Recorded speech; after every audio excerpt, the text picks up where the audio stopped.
Amigos y amigas, bienvenidos, buenas noches. Esto es Hagan Algo, como cada domingo a las 21 por la pantalla de C5N.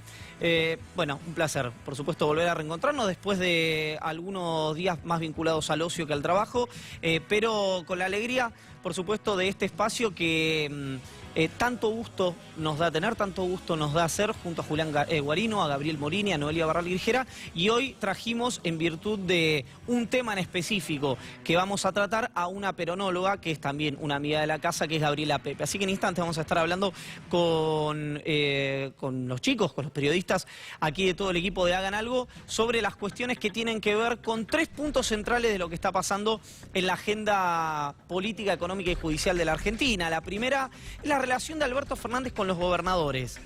¿Por qué planteo esto? Porque mucho se habla de la cuestión económica, mucho se habla de la relación intrafrente de todos, pero uno de los factores fundamentales del sostenimiento de Alberto Fernández, de la producción de poder propio del presidente de la República, siempre se ha planteado que era en torno a su relación con los gobernadores. Bueno, ¿cómo está esa relación? ¿Con quién está bien? ¿Con quién está mal? ¿Con quién está tendiendo puentes? ¿Hay favoritos? ¿No hay favoritos? ¿Hay roles asignados? ¿Qué es lo que viene en materia de relación de la Casa Rosada con el conjunto de las provincias argentinas? Bueno, un informe bien federal que va a traer Gabriela Pepe, nuestra peronóloga, el día de hoy. Y Julián Guarino con un tema que, se los digo así, a lo mejor dicen, ¿de qué está hablando? Bueno, obviamente Julián, que tiene una capacidad docente como nadie, lo va a explicar, pero la intención del gobierno de seguir desindexando la economía. ¿Qué va a pasar en virtud de esto con precios, con salarios, en materia inflacionaria, naftas, con el tipo de cambio? Porque hay una suerte de congelamiento del dólar, que quiero conversar con Julián Guarino en un ratito nada más. Y Gabriel Morini, en virtud de lo que ha pasado en las últimas semanas con el documental y, por supuesto, con el aniversario de la muerte del doctor Alberto Nisman, celebrado el aniversario, quiero decir, el día de ayer en la Plaza Vaticano, una suerte de Nisman para armar. Es decir, ¿en qué consistía la denuncia? Porque todos nos acordamos que a lo mejor no había mucha solvencia jurídica, de repente, por lo que uno vio de los principales especialistas de la Argentina, en la denuncia del doctor Nisman, pero está medio brumoso, está medio lejano. Bueno, ¿en qué consistía esa denuncia? ¿En qué situación está esa denuncia? ¿En qué situación está la denuncia en torno a la muerte del doctor Nisman? Hay una denuncia también en torno al encubrimiento. Bueno, todo esto lo va a traer Gabriel Morín también, por supuesto, una postilla sobre el tema AMIA que es imposible de soslayar. Pero en virtud de esto tenemos que contarles, además, va a haber un bloque sobre el tema Nisman muy importante, que va a estar Lautaro Maislin con la cobertura desde la Plaza del Vaticano. La cobertura conversó con Patricia Bullrich y con otros dirigentes de Juntos por el Cambio. Estuvo Lautaro Maislin cubriendo esto, nos lo va a traer el informe, como solamente lo puede hacer, por supuesto, Lautaro, y como solamente lo puede mostrar Hagan Algo. Y obviamente vamos a tener una de las voces que estuvo involucrada desde el punto de vista de una de las defensas en la causa, que es Graciana Peñafort, la letrada de patrocinó a Héctor Marcos Timerman, el ex canciller, que en el documental se lo ve francamente muy desmejorado en materia de salud, pero que evidentemente quiso dar testimonio y dejar testimonio de qué era lo que él pensaba y cómo había vivido toda esta situación. Pero hubo algo en los últimos días que me parece bien interesante, que uno lo podría linkear o no, yo prefiero no hacerlo con el tema Nisman, que tiene que ver con el viaje de Alberto Fernández a Israel, y de esto vamos a estar hablando con Eduardo Valdés, que va a estar con nosotros también el día de hoy aquí, que tiene que ver con las señales que se dan en un mismo movimiento. ¿Por qué decimos esto? Bueno, porque uno podría plantear que este viaje de Alberto Fernández a Israel, en principio, en la previa, no tiene costo. En la previa no tiene costo, o si tiene costos, son costos mínimos en relación a cuáles son los aspectos virtuosos que se pueden presentar después de aceptar la invitación de la representante diplomática de Israel en la Argentina para asistir al foro que se va a llevar adelante en el Museo Yad Vashem de Jerusalén. ¿Por qué decimos esto? Por varias cuestiones. La primera es que desde algunos sectores se había querido instalar que había cierta animosidad del gobierno argentino con el Estado de Israel. Bueno, a contramano de esto, lo que plantea el viaje de Alberto Fernández es que no solamente no existe una animosidad con el Estado de Israel, sino que hay una intención de tener un vínculo. Después se verá, por supuesto, el tenor de ese vínculo y qué surge de ese vínculo, pero de tener un vínculo y tener una buena relación bilateral. La elección del evento no es menor. El 75º aniversario de la liberación de Auschwitz envía una serie de mensajes, ¿no? Decíamos más temprano, escribimos algo sobre esto, que es, reafirma el compromiso de Argentina en materia de memoria, verdad y justicia, y de derechos humanos, que son dos políticas que es prácticamente, no diría lo único, pero una de las pocas cosas que le dan a Argentina en el mundo visibilidad y legitimidad. Reconocimiento, visibilidad, legitimidad, no son muchas las cosas que Argentina tiene para mostrar ante el mundo. Las políticas de memoria, verdad y justicia y derechos humanos son una de ellas. Y envía otro mensaje, puertas para afuera, es decir, para la oposición, y puertas para algunos sectores marginales, pero sectores de la coalición de gobierno, que es que no hay lugar para el antisemitismo en nuestro país. Y, naturalmente, si bien no va a haber reuniones bilaterales, porque la agenda no lo permite, y porque hubo un tema ahí de demoras en la confirmación, cuestiones de los viernes y sábados en Israel y del domingo aquí en Argentina, y los tiempos protocolares, va a coincidir con los presidentes de Francia, con Emmanuel Macron, de Alemania, Steinmeier, de Italia, Sergio Mattarella, de la Federación Rusa, Vladimir Putin, y con el vicepresidente de los Estados Unidos, Mike Pence. Y con esa presencia, con la presencia en Jerusalén, le da un mensaje, envía un mensaje contundente a Alberto Fernández a Israel. De hecho, en la sede diplomática en la Argentina fue recibido con sorpresa, pero con beneplácito, es decir, una sorpresa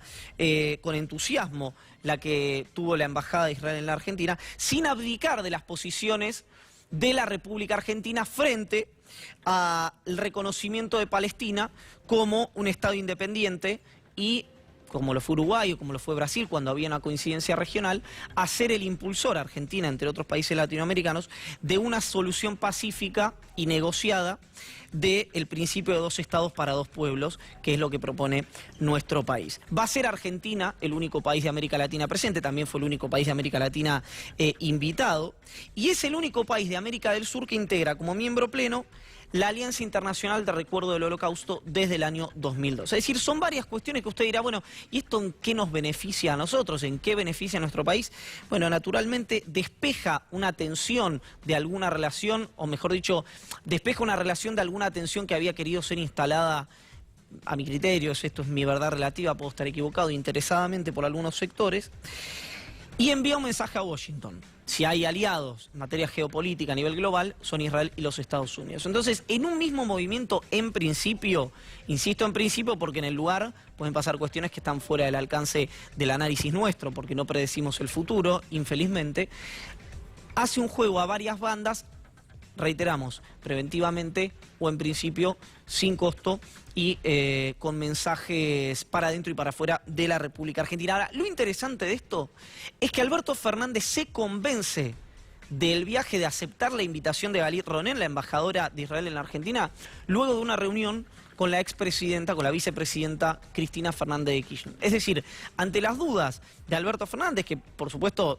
tenía la intención de ir, pero a su vez había una agenda de cabotaje, es decir, puertas para adentro, muy cargada, Cristina Kirchner, que en la previa es la que más recelo podría generar en estos esquemas, en los esquemas más del sistema a nivel global, en los Estados Unidos o en Israel, es la que lo termina convenciendo de que asista a este evento global donde van a estar los principales líderes del mundo. Así que a seguir de cerca esta situación y a seguirme de cerca a mí es el costo que tienen que pagar para escuchar a Gabriel Morini, a Gabriela Pepe y a Julián Guarino, a quienes les doy la bienvenida, pero ustedes también me dan la bienvenida a mí, ¿no? De alguna manera. ¿Cómo les va? Nosotros.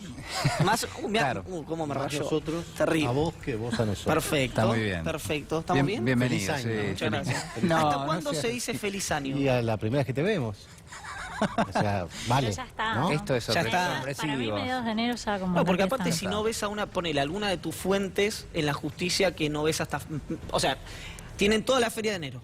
Sí. Vos te vas de vacaciones en febrero. Tal vez los volvés a ver recién en marzo. ¿Les decís feliz año en marzo? Los beneficios con mi ausencia. No, le pero decís está feliz bien, año. Uno saluda, sí. Uno saluda, uno Feliz saluda. año, Así feliz es. año. Bueno, muchísima información el día de hoy. con Guarino, que nos sigue dando malas noticias, digamos, como que... Bueno, sí, no, es cierto, déjeme decir que sí, no. Vamos a hablar, ¿no?, de la cuestión económica que está... es como, ¿no?, un caminar en la tanza, no en tanza, es el cable coaxil, pero bueno, ustedes me entienden. Es tan duro como imaginábamos que iba a ser. Exactamente. Que a veces es difícil, porque uno dice, bueno, va a ser un año difícil. Bueno, sí, por supuesto, hay quienes coinciden. Cuando empezás a transitarlo, decís, ay... Y bueno, a esto era difícil, exacto. Era complicado. Nisman para armar con Gabriel Morini. Nisman para armar y todas las causas que en realidad están conectadas a 5 años de su muerte.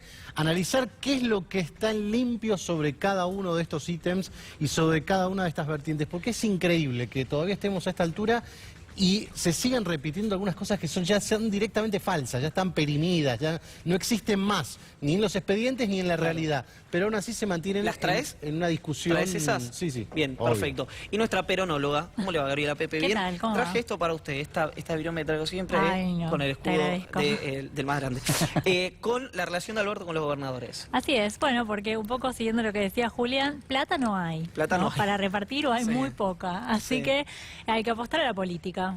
Y a partir de eso vamos al informe. Así es. Con todos los nombres, ¿no? Sí. Todos los nombres, quiénes son los preferidos, con quién se lleva Pero mejor. sorprende eso, ¿eh? ¿Qué cosa? ¿Que no haya plata? Que no haya... A ver, no, sí, a nadie sorprende que no haya plata, pero sí sorprende la austeridad con la que se está manejando la administración Parece bien. a nivel nacional. Parece bien. Porque vamos a suponer que hay un fondo, Sí. que hay algunos recursos, Sí. porque obviamente, digo, la caja se va renovando, ingresos desde el punto de vista tributario tenés, pero lo que hay es una especie de orden transversal Total. en todos los estamentos, que dice, señores, dinero no hay, arréglense como puedan. Les voy a dejar una pregunta. ¿Es Todesca o es Guzmán que están parados arriba de la caja? No me lo van a decir ahora, porque ahora lo que vamos a hacer es compartir con ustedes un adelanto de la presencia del autónoma Islín de C5N en la marcha que impulsó el partido PRO, Juntos por el Cambio, que estuvieron en realidad sus principales dirigentes allí, por el 5º aniversario de la muerte de Alberto Natalio Nisman. Muchos argentinos, acá y en todas partes del mundo, pidamos por la verdad. La Argentina necesita curarse en verdad y curarse en justicia. Patricia, ¿por qué cree que la pericia de Gendarmería se publicó 3 meses antes en Clarín? El resultado. Yo no he visto ninguna publicación de nada en ningún lado. Adelantaban el resultado. No tengo esa información. ¿Vio el documental? No la conozco. ¿Vio el documental? No. ¿No? En un momento, alguien de Gendarmería en el documental habla de la precisión de la hora 2:46. Y cuando le preguntan de la precisión, dice que debería revisarlo nuevamente. Yo no conozco el documental, no lo puedo contestar porque no lo vi. Bueno, interesante porque es la emisora. Patricia Burri se decidió, evidentemente, en Juntos por el Cambio, que sea quien emita, lejos de parecerme, esta es mi posición y ahora quiero conversar con ustedes, un error, me parece es un acierto porque le va a pegar en el lugar más frágil que a priori, para un sector, para unas clases medias, medias bajas o medias altas, digamos, pues transversal de la Argentina, puede llegar a tener la administración. A la ministra le pidieron el juicio político, anticipó Elisa Carrió que le iban a pedir el juicio político el día de hoy, y hay evidentemente un cerco para debilitar a Sabina Frederick y por consiguiente debilitar la figura de Alberto Fernández. Quiero conversar en un rato nada más porque ya llegó Eduardo Valdés y quiero compartir con ustedes el informe político-económico de esta semana.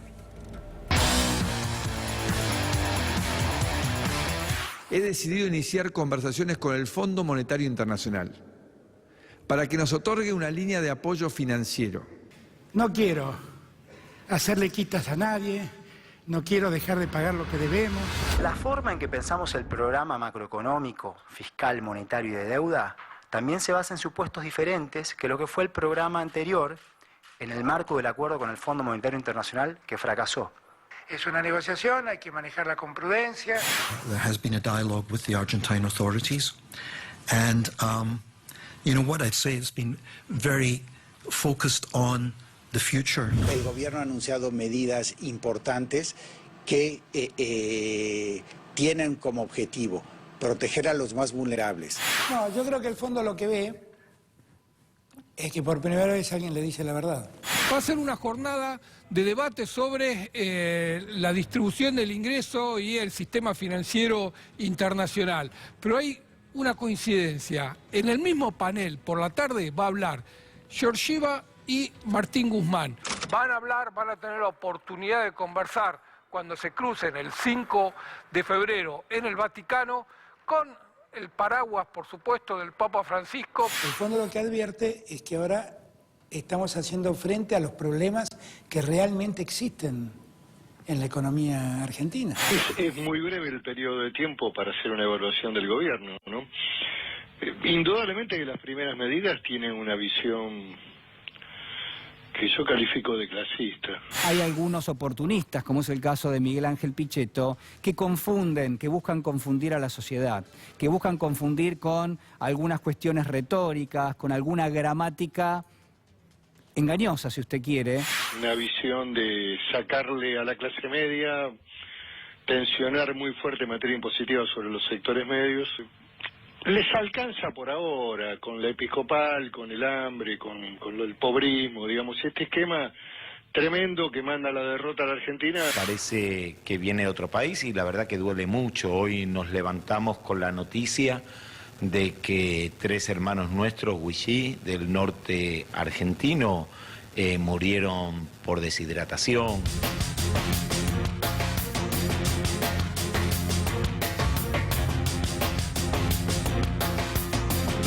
La forma en que pensamos el programa macroeconómico, fiscal, monetario y de deuda también se basa en supuestos diferentes que lo que fue el programa anterior en el marco del acuerdo con el Fondo Monetario Internacional que fracasó. Lo hemos dicho antes de asumir y el mismo día de asumir el cargo y ya varias veces, la carga de la deuda en las condiciones actuales de mercado, que han sido desde marzo de 2018, es decir, desde más o menos promediando el gobierno anterior, luego de un raíz de endeudamiento, el mercado se cerró para Argentina y también para los gobiernos provinciales prácticamente. Bueno, fíjese que estamos frente a la inflación más alta de los últimos 28 años, estamos frente a números récord de pobreza, caída del empleo, cierre de pymes, y a un mes del gobierno aparecen explicando qué hacer con la deuda. Aquellos que dejaron el nivel de deuda contra producto más alta de la historia argentina. Obviamente se trata de algo que no es asignable a la actual administración, ¿no? Administración que lleva escasos 15 días hábiles, ¿no? Se sabía medio en el mundillo de la política de la provincia de Buenos Aires que al no haber conseguido, promediando el inicio del mes de diciembre, no haber conseguido María Eugenia Vidal, que el Banco Provincia se hiciera cargo de compromisos de deuda que tenía más inmediatos, que la provincia iba a entrar en default. Y estamos convencidos de que en el año 2019 la Argentina va a tener una inflación de un dígito, cosa que no ocurre desde el año 2005 probablemente. En el mes de diciembre la inflación aumentó un 3,7%, a pesar de todas las medidas que se intentaron tomar en el último tiempo del gobierno de Mauricio Macri. No me voy satisfecho con cuánto creció la economía en mi mandato, o cuáles fueron los resultados de nuestra lucha contra la inflación y la pobreza. La inflación más alta en 28 años, desde el segundo año de gobierno de Carlos Menem, que la inflación no era tan alta. En ese momento había sido un 84%. ¿Por qué algunos rubros aumentan más que el promedio? Bueno, evidentemente hay una política pública que así lo ha habilitado. La salud, 72,1% en un año. Estamos hablando fundamentalmente de las prepagas, también de lo que tiene que ver con medicamentos.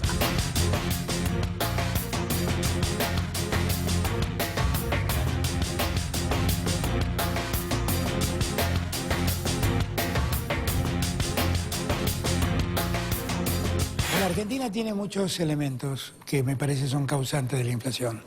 A mi juicio, uno de los peores, y tal vez el más determinante en este momento, es lo que yo llamo la inflación autoconstruida, que es la inflación psicológica.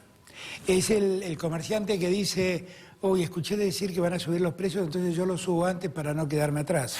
No hay mucho para agregar, eso lo vivimos los argentinos y las argentinas permanentemente, y siempre la cifra de inflación llega después, con lo cual ya lo padecimos. Una inflación la más alta de los últimos 28 años, no tenemos mucho para agregar. El expresidente había dicho que había que evaluarlo por por los índices de pobreza, bueno, creo que obviamente lo hizo muy mal.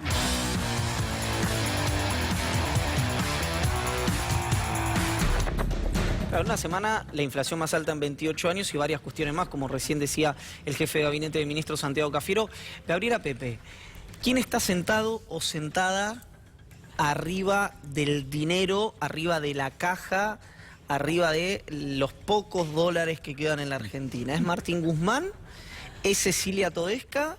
¿O es una silla donde entran dos? Yo creo que son todos, te diría Todos. que todos, porque hay una orden muy clara del presidente Alberto Fernández, que baja a todo el gobierno y es que quiere gobiernos provinciales ordenados, con cuentas ordenadas. Después lo vamos a charlar en más detalle, pero la orden es esa, es crecimiento pero orden fiscal.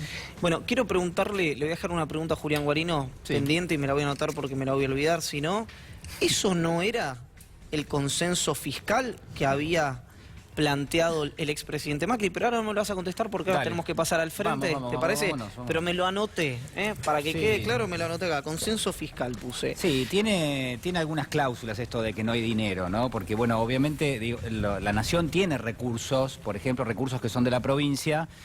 Por ejemplo, adelantar una parte de la coparticipación, es decir, vos tenés que cobrar como provincia una cantidad de impuestos a lo largo del año, necesitas ahora hacer un pago, vamos a suponer, de algún tipo de vencimiento que tengas en deuda, en pesos, sos un gobernador, golpeás la puerta de la Casa Rosada y decís, miren, no tengo ahora pesos, pero sí a lo largo del año voy a tener parte de la coparticipación. ¿Me adelantás? Y ese es un recurso que están usando algunos gobernadores, seguramente Gabriela después lo va a dar algún detalle, pero la verdad que lo que sorprende es esta línea dura de decir... austeridad total. Tuvo el gobernador de Santa Fe, Omar Perotti, hace 15 días, en silencio, reunión reservada, le dijeron no hay dinero, arreglate como puedas, después ya estuvo de vuelta esta semana por otras cuestiones vinculadas al tema seguridad. Al tema ¿no? seguridad, así es, que vamos a estar desarrollando en los próximos programas y en la semana también, porque es un tema muy difícil lo que está pasando en Santa Fe. Bueno, pero ¿qué tenemos? Precios, salarios, la marcha de la economía. ¿Qué es desindexar, Julián Guarino? Bueno, a ver, desindexar es desenganchar lo que son algunas variables muy importantes de la economía que nos sirven a todos como referencia de lo que es la medición de inflación. Es decir, vos tenés una cantidad de inflación, X, vamos a suponer, en los últimos 12 meses, 53,8%, por ejemplo. Bueno, cuando tomas esa cifra, hay indicadores que automáticamente te chupan ese dato y te van a ir a actualizar algunas variables. Entonces, ¿qué es lo que pasa? La más conocida es el IPC. El IPC te mide la inflación y por IPC vos tenés varias variables que ajustan justamente contra ese número. Entonces, ¿cuál es la referencia que tiene el gobierno? El gobierno que dice, mira, a ver, si nosotros queremos bajar la inflación, lo peor que podemos hacer es tener una economía totalmente indexada. ¿Por qué? Bueno, porque automáticamente tenemos una inercia, es decir, la inflación pasada prácticamente ya forma parte de las expectativas de los agentes económicos para ponerle un precio a determinados valores y eso ya conforma la inflación presente. Entonces, el gobierno lo que quiere es desenganchar lo que son algunos indicadores de esa medición de inflación y por ende, sobre todo, el riesgo central que detecta el gobierno cuando asume no es tanto que hay inflación en la economía argentina, que obviamente la hay hace muchos años, sino puntualmente que ellos registran que venía creciendo la velocidad a la cual se registraba la inflación. Aceleraba. Estaba acelerada, estaba lanzada la inflación, sobre todo a fin de año. Entonces, lo que el gobierno evalúa como el primer paso es, señores, bajemos la velocidad de la inflación, porque esto ya está tomando un cariz un poco más oscuro. Claro. Bueno, vamos con los materiales, porque lo que te quiero preguntar, y supongo que en virtud de eso me lo vas a responder, es cómo se desindexa la economía. Bueno, es una buena pregunta. En principio, quien ha tomado el rol protagónico es el propio presidente de la Nación, Alberto Fernández. Vos me decís, bueno, ¿cómo te das cuenta? Bueno, cuando un presidente se mete a hablar de precios y en un tuit te pone, por ejemplo, que vos tenés que controlar los precios de lo que estás comprando, es decir, es donde el gobierno está poniendo, creo yo, el ojo. Fíjate lo que decía, si querés compartimos lo que decía Alberto Fernández hace apenas algunos días. Me refiero a que uno de los grandes problemas que tiene la inflación en Argentina es eso que llamamos, o los economistas llaman la inflación autoconstruida, que es una inflación que en verdad no existe, pero algunos para prevenirse, para precaverse, aumentan los precios. Ante la duda aumentan los precios. Y ese aumento de precios lo pagamos todos. Y eso es realmente insoportable. Lo vemos mucho en los supermercados. Esa es una ganancia innecesaria que alguien está tomando por las dudas. Es un gran problema, porque además tampoco son las grandes cadenas de supermercados, son todos, a veces lo hace el pequeño comerciante. Ver cómo reaccionan los en este caso los supermercados y demás, ver cómo reaccionan, ver cuánto aportan. En verdad ellos lo único que le están pidiendo es que no incrementen precios por encima de lo razonable. Bueno, a ver, cuando el presidente habla de precios tiene una agenda muy importante, se dedicó en los últimos días a hacer foco en 3 o 4 cuestiones que son centrales. Primero, tratar de definir qué puede pasar con las tarifas de servicios públicos, donde sabemos que hay un congelamiento y por ahora eso sigue vigente. El riesgo de eso, ¿cuál es? Que en algún momento tengas que salir y no puedas hacerlo. Es decir, que cuando salís de lo que es ese congelamiento, lo que tengas que hacer es incrementar rápidamente las tarifas. Eso sería un impacto inflacionario enorme. Claro. Entonces, ¿qué tiene el gobierno, creo yo? Tiene una ventana de oportunidad. ¿De qué? De tiempo está hecha esa ventana. ¿Cuánto dura? Y por ahí 2 o 3 meses. Y ahora vas a entender por qué. Porque no solamente te corre de atrás ahora el congelamiento de tarifas, sino además, fíjate lo que pasó en los últimos días cuando las petroleras venían a reclamarle al gobierno, bueno, basta ya, empecemos a ajustar el precio de la nafta. ¿Qué dice el gobierno? Dice, si yo empiezo nuevamente a ajustar el precio de la nafta, ¿cuál sería el problema? Bueno, el problema sería que todo lo que estoy haciendo por otro lado de esfuerzo va a quedar prácticamente en saco roto, ¿no? Va a caer en saco roto. Entonces, el gobierno refuerza lo que es el congelamiento de los combustibles. Creo yo, a todas luces, lo que tiene es un escenario. Es decir, no lo dicen abiertamente, pero creo que ese escenario contempla 3 meses y medio. Incluso yo podría decir que ahí hay un mojón bastante fuerte, que es la negociación de la deuda. Totalmente. De hecho, perdóname, sumo algo en materia de información. Sí. Si llega, lo voy a plantear un escenario después de lo que dijo Cristalina Georgieva de la suba de impuestos a los ricos, de la ampliación del gasto social y demás. Si eso se traduce en una buena negociación con el fondo y con los bonistas, hay un océano. Las declaraciones de la titular del fondo a eso, muchísimo. Pero bueno, voy a ser optimista para la Argentina en ese sentido. No sería extrañar que después haya una batería de medidas, como fueron las del comienzo de gobierno, más vinculadas a la agenda de, si querés, el crecimiento o el desarrollo. Totalmente. Que a la de la emergencia. O sea, esto, a ver, cuando alguien te pregunta, bueno, ¿y cómo? Viste que somos periodistas, entonces la gente o algún familiar vas a almorzar el domingo y dice, che, bueno, a ver, ¿cómo está todo? Y vos le decís, mirá, hasta ahora no vimos nada. Claro. Exacto. ¿Por qué? Porque no hay plan económico. Es cierto, hay quienes critican al gobierno diciendo no hay plan económico. Es cierto, no hay plan económico. ¿En qué sentido? En el sentido donde vos no podés tener un plan económico cuando te vencen millones de dólares de deuda, no tenés dólares, y cuando te vencen millones de pesos de deuda y no tenés pesos, digamos. En AEA, estuvo en AEA, donde están los jefes de la Argentina, digamos, los Roca, estuvo Guzmán. Y le pidieron precisiones sobre bienes personales, sobre cuáles iban a ser las reformas estructurales. Y dijo algo, estas son mis palabras, pero el mensaje fue, no, nosotros estamos tratando de que no se muera el paciente. Después vemos. Después de que el paciente no se muere, vemos qué hacemos con el paciente. No, la buena noticia ahí es que hay muchos analistas que lo que dicen es, bueno, si el gobierno se hace un lugarcito para no pagar deuda por 2 o 3 años, vamos a estar stand-by y no hay plan económico. No, si el gobierno se hace un lugar, puede usar los recursos, porque es mentira que el gobierno no tiene recursos. Tiene y va a ir teniendo a lo largo del año también. En algún momento va a tener que inyectar eso. Si vos no pagas deuda, te haces de recursos para poder inyectar en la economía. Bueno, ¿qué pasa con el Consejo Económico y Social? ¿Qué pasa con el acuerdo de precios y salarios? Bueno, está muy vigente la intención de llevarlo a cabo porque se le quiere poner un ropaje, porque van a ser los que van a terminar haciendo el trabajo sucio. Ok. ¿Está bien? ¿Cuál es el trabajo sucio? Bueno, desenganchar la economía de la tasa de inflación que tuviste. ¿Qué quiere decir esto? Y bueno, que el que quería pelear salarios por el equivalente a la inflación que tuviste, no lo vas a lograr. Claro. ¿No? Esto es una de una de las quejas de los Moyano, que vienen planteando los Moyano, el famoso techo de las paritarias. Claro. Tenemos mucha información. Está Eduardo Valdés ya para conversar con nosotros en instantes. Gabriela Pepe, nuestra peronóloga, con la relación de Alberto con los gobernadores. Gabriel Morini con el Nisman para Armand. Y la cobertura de la marcha de la mano de Lautaro Maislin, más la presencia de Graciana Peñafort. Así que tenemos que hacer entrar... Rapidísimo. Sorprendió el presidente Alberto Fernández hace algunos días cuando lo mencionó si no me equivoco, lo mencionó a Roberto Labaña, pero por lo menos mencionó al Consejo. Lo escuchamos.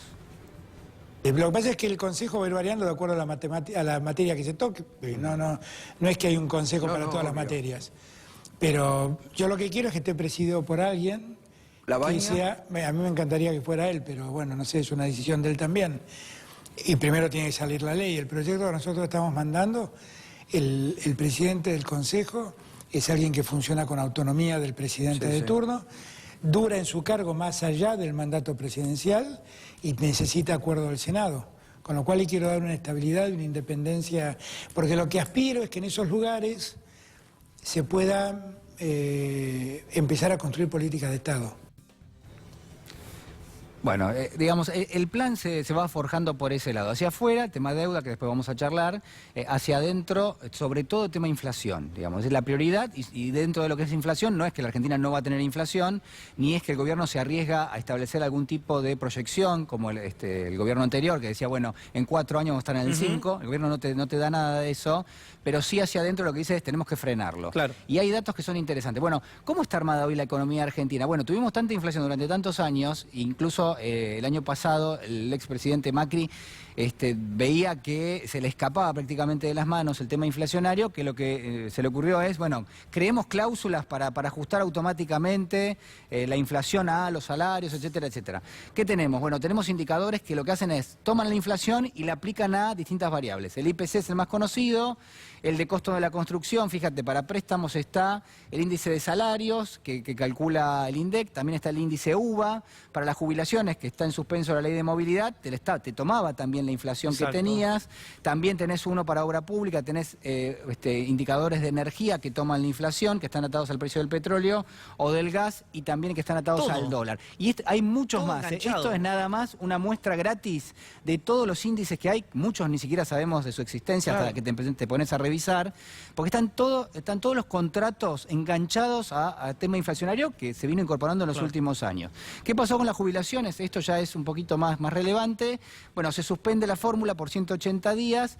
Por otro lado, fíjate cómo el gobierno va frenando lo que son las tarifas de los servicios públicos, también lo que es transporte, se suspende el aumento a los combustibles, se congelan las cuotas para los créditos SUBA. El gobierno pone una especie de en freezer todas las variables que en función de lo que piensa el ministro de Economía, y creo yo que tiene razón, estaban generando inflación. Claro. Entonces, si vos cortás un poco los hilos de lo que venía generando inflación, ¿qué es lo que te queda desenganchado? Bueno, a ver, vos podrías decir, bueno, de lo que me queda desenganchado, de lo que son los precios relativos, hay 3 precios relativos importantísimos. Uno son tarifas y combustibles, los otros son salarios, y en tercer lugar tenés el dólar. Entonces, fíjate, mirá los hilos que están atados a la inflación, vemos la que viene, porque obviamente el gobierno ya actuó en este sentido y lo que va a buscar es esto, ¿no? Por ejemplo, va a buscar contener los acuerdos salariales y que los aumentos sean por decreto. La idea central, y esto se va a aplicar a todo, es que haya sumas fijas, pero sin cláusula gatillo. Para esto tenés que dar de baja muchas cláusulas gatillo que estaban vigentes. Recuerdan ustedes que la cláusula gatillo es automáticamente te ajusta por inflación. Si en tu negociación paritaria vos no alcanzaste la inflación, tenés que ajustar. La estabilidad del tipo de cambio está garantizada, el congelamiento de las tarifas también. Sobre este tema el gobierno ya obtuvo una victoria importante políticamente porque la CGT apoya esta medida, sumas fijas y no negociar un proporcional. Y ahí, mientras te pido que me acompañes a la mesa, puede llegar a haber, habrá que ver la muñeca del presidente, un foco de conflicto con el moyanismo, que es siempre el que más disputa, ¿no? Y Moyano te va a ir marcando, creo yo, el borde. No es. Eduardo Valdés, gracias por venir. ¿Cómo estamos? ¿Bien? Muy bien, muy bien. Decíamos al comienzo, que decía yo en realidad, digo, no me gusta la autorreferencialidad, pero para no hacer cargo a la mesa, que el viaje de Alberto Fernández a Israel envía varias señales, a mi criterio todas positivas, veremos después si hay costo o no in situ, en un solo movimiento. Es decir, puertas para adentro, reafirma derechos humanos, el compromiso con las políticas de memoria, verdad y justicia, no al antisemitismo, y puertas para afuera da un mensaje tanto a Israel como a Washington, para resumirlo brutalmente. Una muy buena nota tuya en Cenital. Bueno, ¿esto ocurre de esta manera? Hacé el chivo de Cenital. Pasaste el chivo, sí. Tratame sí. ¿Esto es así? ¿Está bien mirarlo así o hay algún aspecto que no estamos detectando? No, está muy bien el análisis, está muy bien.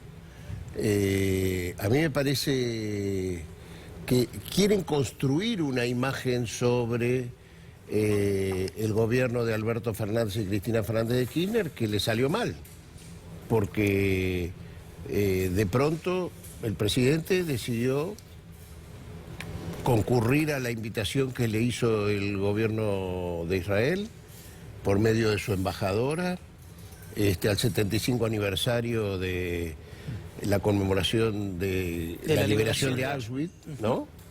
Y me parece que en eso retoma la idea de Juan Perón. Aquel Perón fue el primer país del mundo que reconoció el Estado de Israel. Después vino la leyenda que Perón era nazi, ¿no? Pero tenía... Es tan peronista Valdés que dijo, Perón fue el primer país del mundo. No, Perón fue el primer presidente que reconoció el Estado de Israel.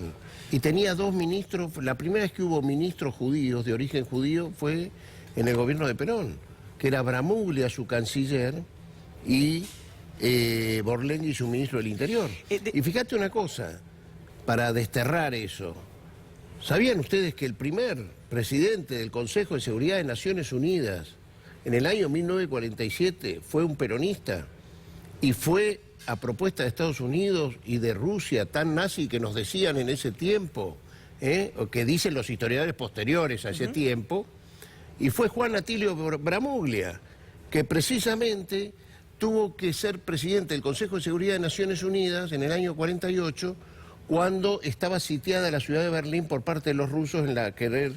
Y fue tan brillante lo que hizo Bramuglia ahí que el presidente Truman dijo, si este hombre fuera norteamericano sería presidente de Estados Unidos. Ese es Juan Atilio Bramuglia, argentino, peronista y de origen judío. Déjame traerte acá... Hoy es Alberto Fernández, mirá vos. ¿Es cierto? Yo lo comenté, lo di como un hecho, a riesgo de haber incurrido en algún error, pero que termina homologando la idea del viaje a Alberto Fernández empujado por la vicepresidenta, en una conversación con la vicepresidenta, que finalmente es Cristina la que le dice Alberto Fernández, pero sí anda.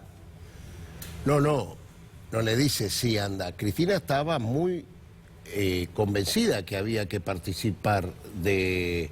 No es que Alberto va y le pide permiso y ella le dice sí anda. Yo entiendo lo que voy a decir, pero sí, después, la ¿viste construcción lo que escuchan? después que se hace, sí. Cristina estaba muy convencida que había que ir a este encuentro, pero muy convencida de entrada. Yo estuve conversando con ella hará 2 días y le parecía muy importante este evento. Así que sí, es así. Digo, porque se da en el marco de... Creo que fue el miércoles a la noche. El miércoles a la noche que cenaron y el jueves Alberto lo anuncia. Narrada la política exterior del último kirchnerismo con aliados como Venezuela, la República Islámica del Irán, la Federación Rusia y la República Popular China. Para mí, los 2 últimos no tienen ningún... No lo encuentro yo el aspecto negativo, que me disculpen. Más cuestionables a lo mejor los 2 primeros, pero evidentemente o no era tan así antes, o Cristina Kirchner tuvo una suerte de cambio. Es injusto. De todo lo que vos dijiste, no es que nosotros éramos aliados de Irán, lejos de eso. Nosotros queríamos conocer la verdad. Hay distintas formas de la verdad. Si querés nos metemos en ese tema. Fui jefe de gabinete en esa Cancillería. Me tocó escuchar una gran posición de Rafael Antonio Bielsa, primer canciller. Nosotros no le esquivamos al bulto, nosotros tratamos de resolver la verdad, queríamos saber la verdad, no queríamos ser ni pro uno ni anti otro, queríamos conocer la verdad y para conocer la verdad tienen que declarar los que están imputados o procesados, en este caso eran los diplomáticos iraníes.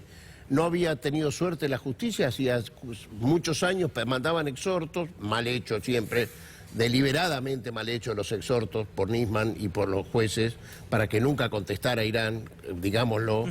Y entonces, en un momento dado, el canciller Bielsa decidió hacer en un tercer país, propuso algo como la solución Lockerbie, que era lo que había usado Libia y Estados Unidos para resolver aquel tema del avión que había caído, lo habían volteado los libios, se usó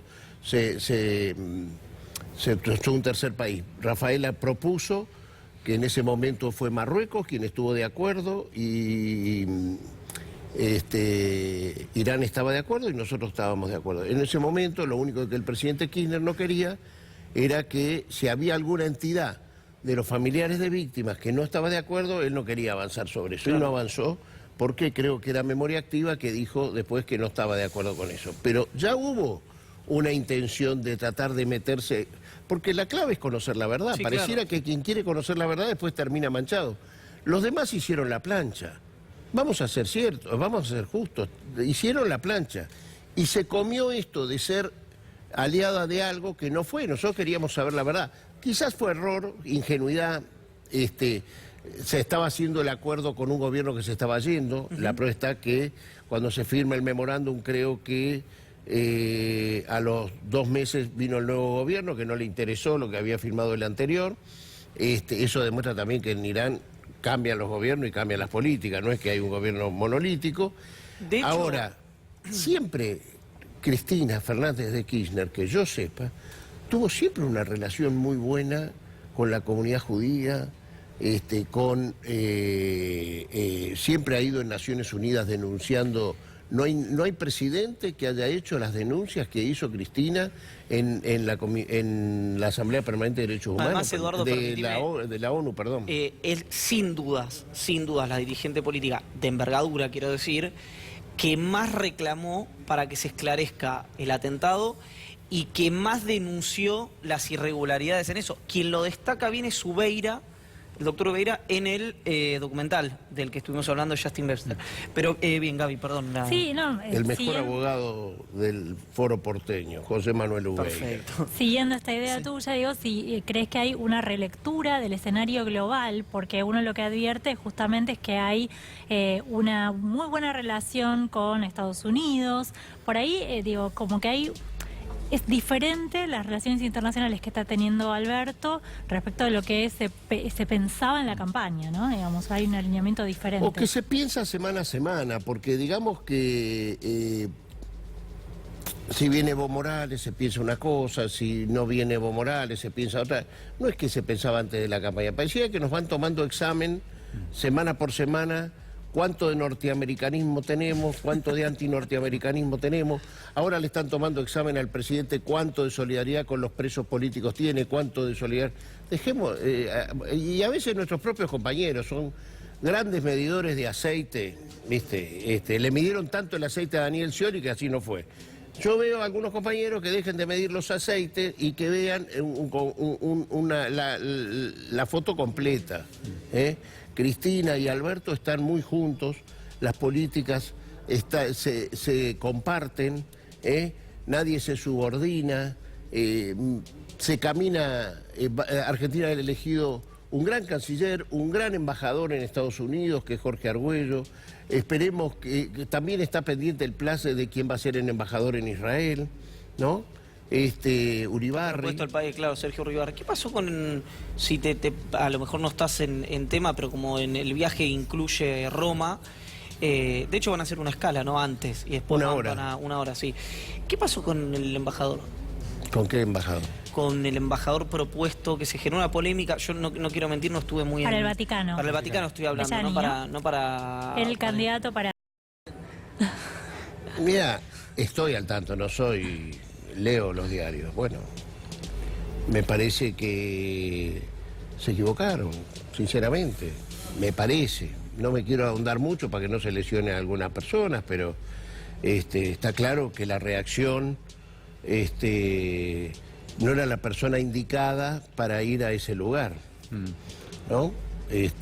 Lamentablemente los países imponen condiciones. Te gustará más vos, más o menos, pero imponen condiciones. Vos no vas a mandar un antisemita de embajador a Israel y no podés mandar una persona que no tiene un estado civil determinado a otro lugar y qué sé yo. Son cuestiones del protocolo, que eso no hace quizás a la calidad de las personas, pero es así.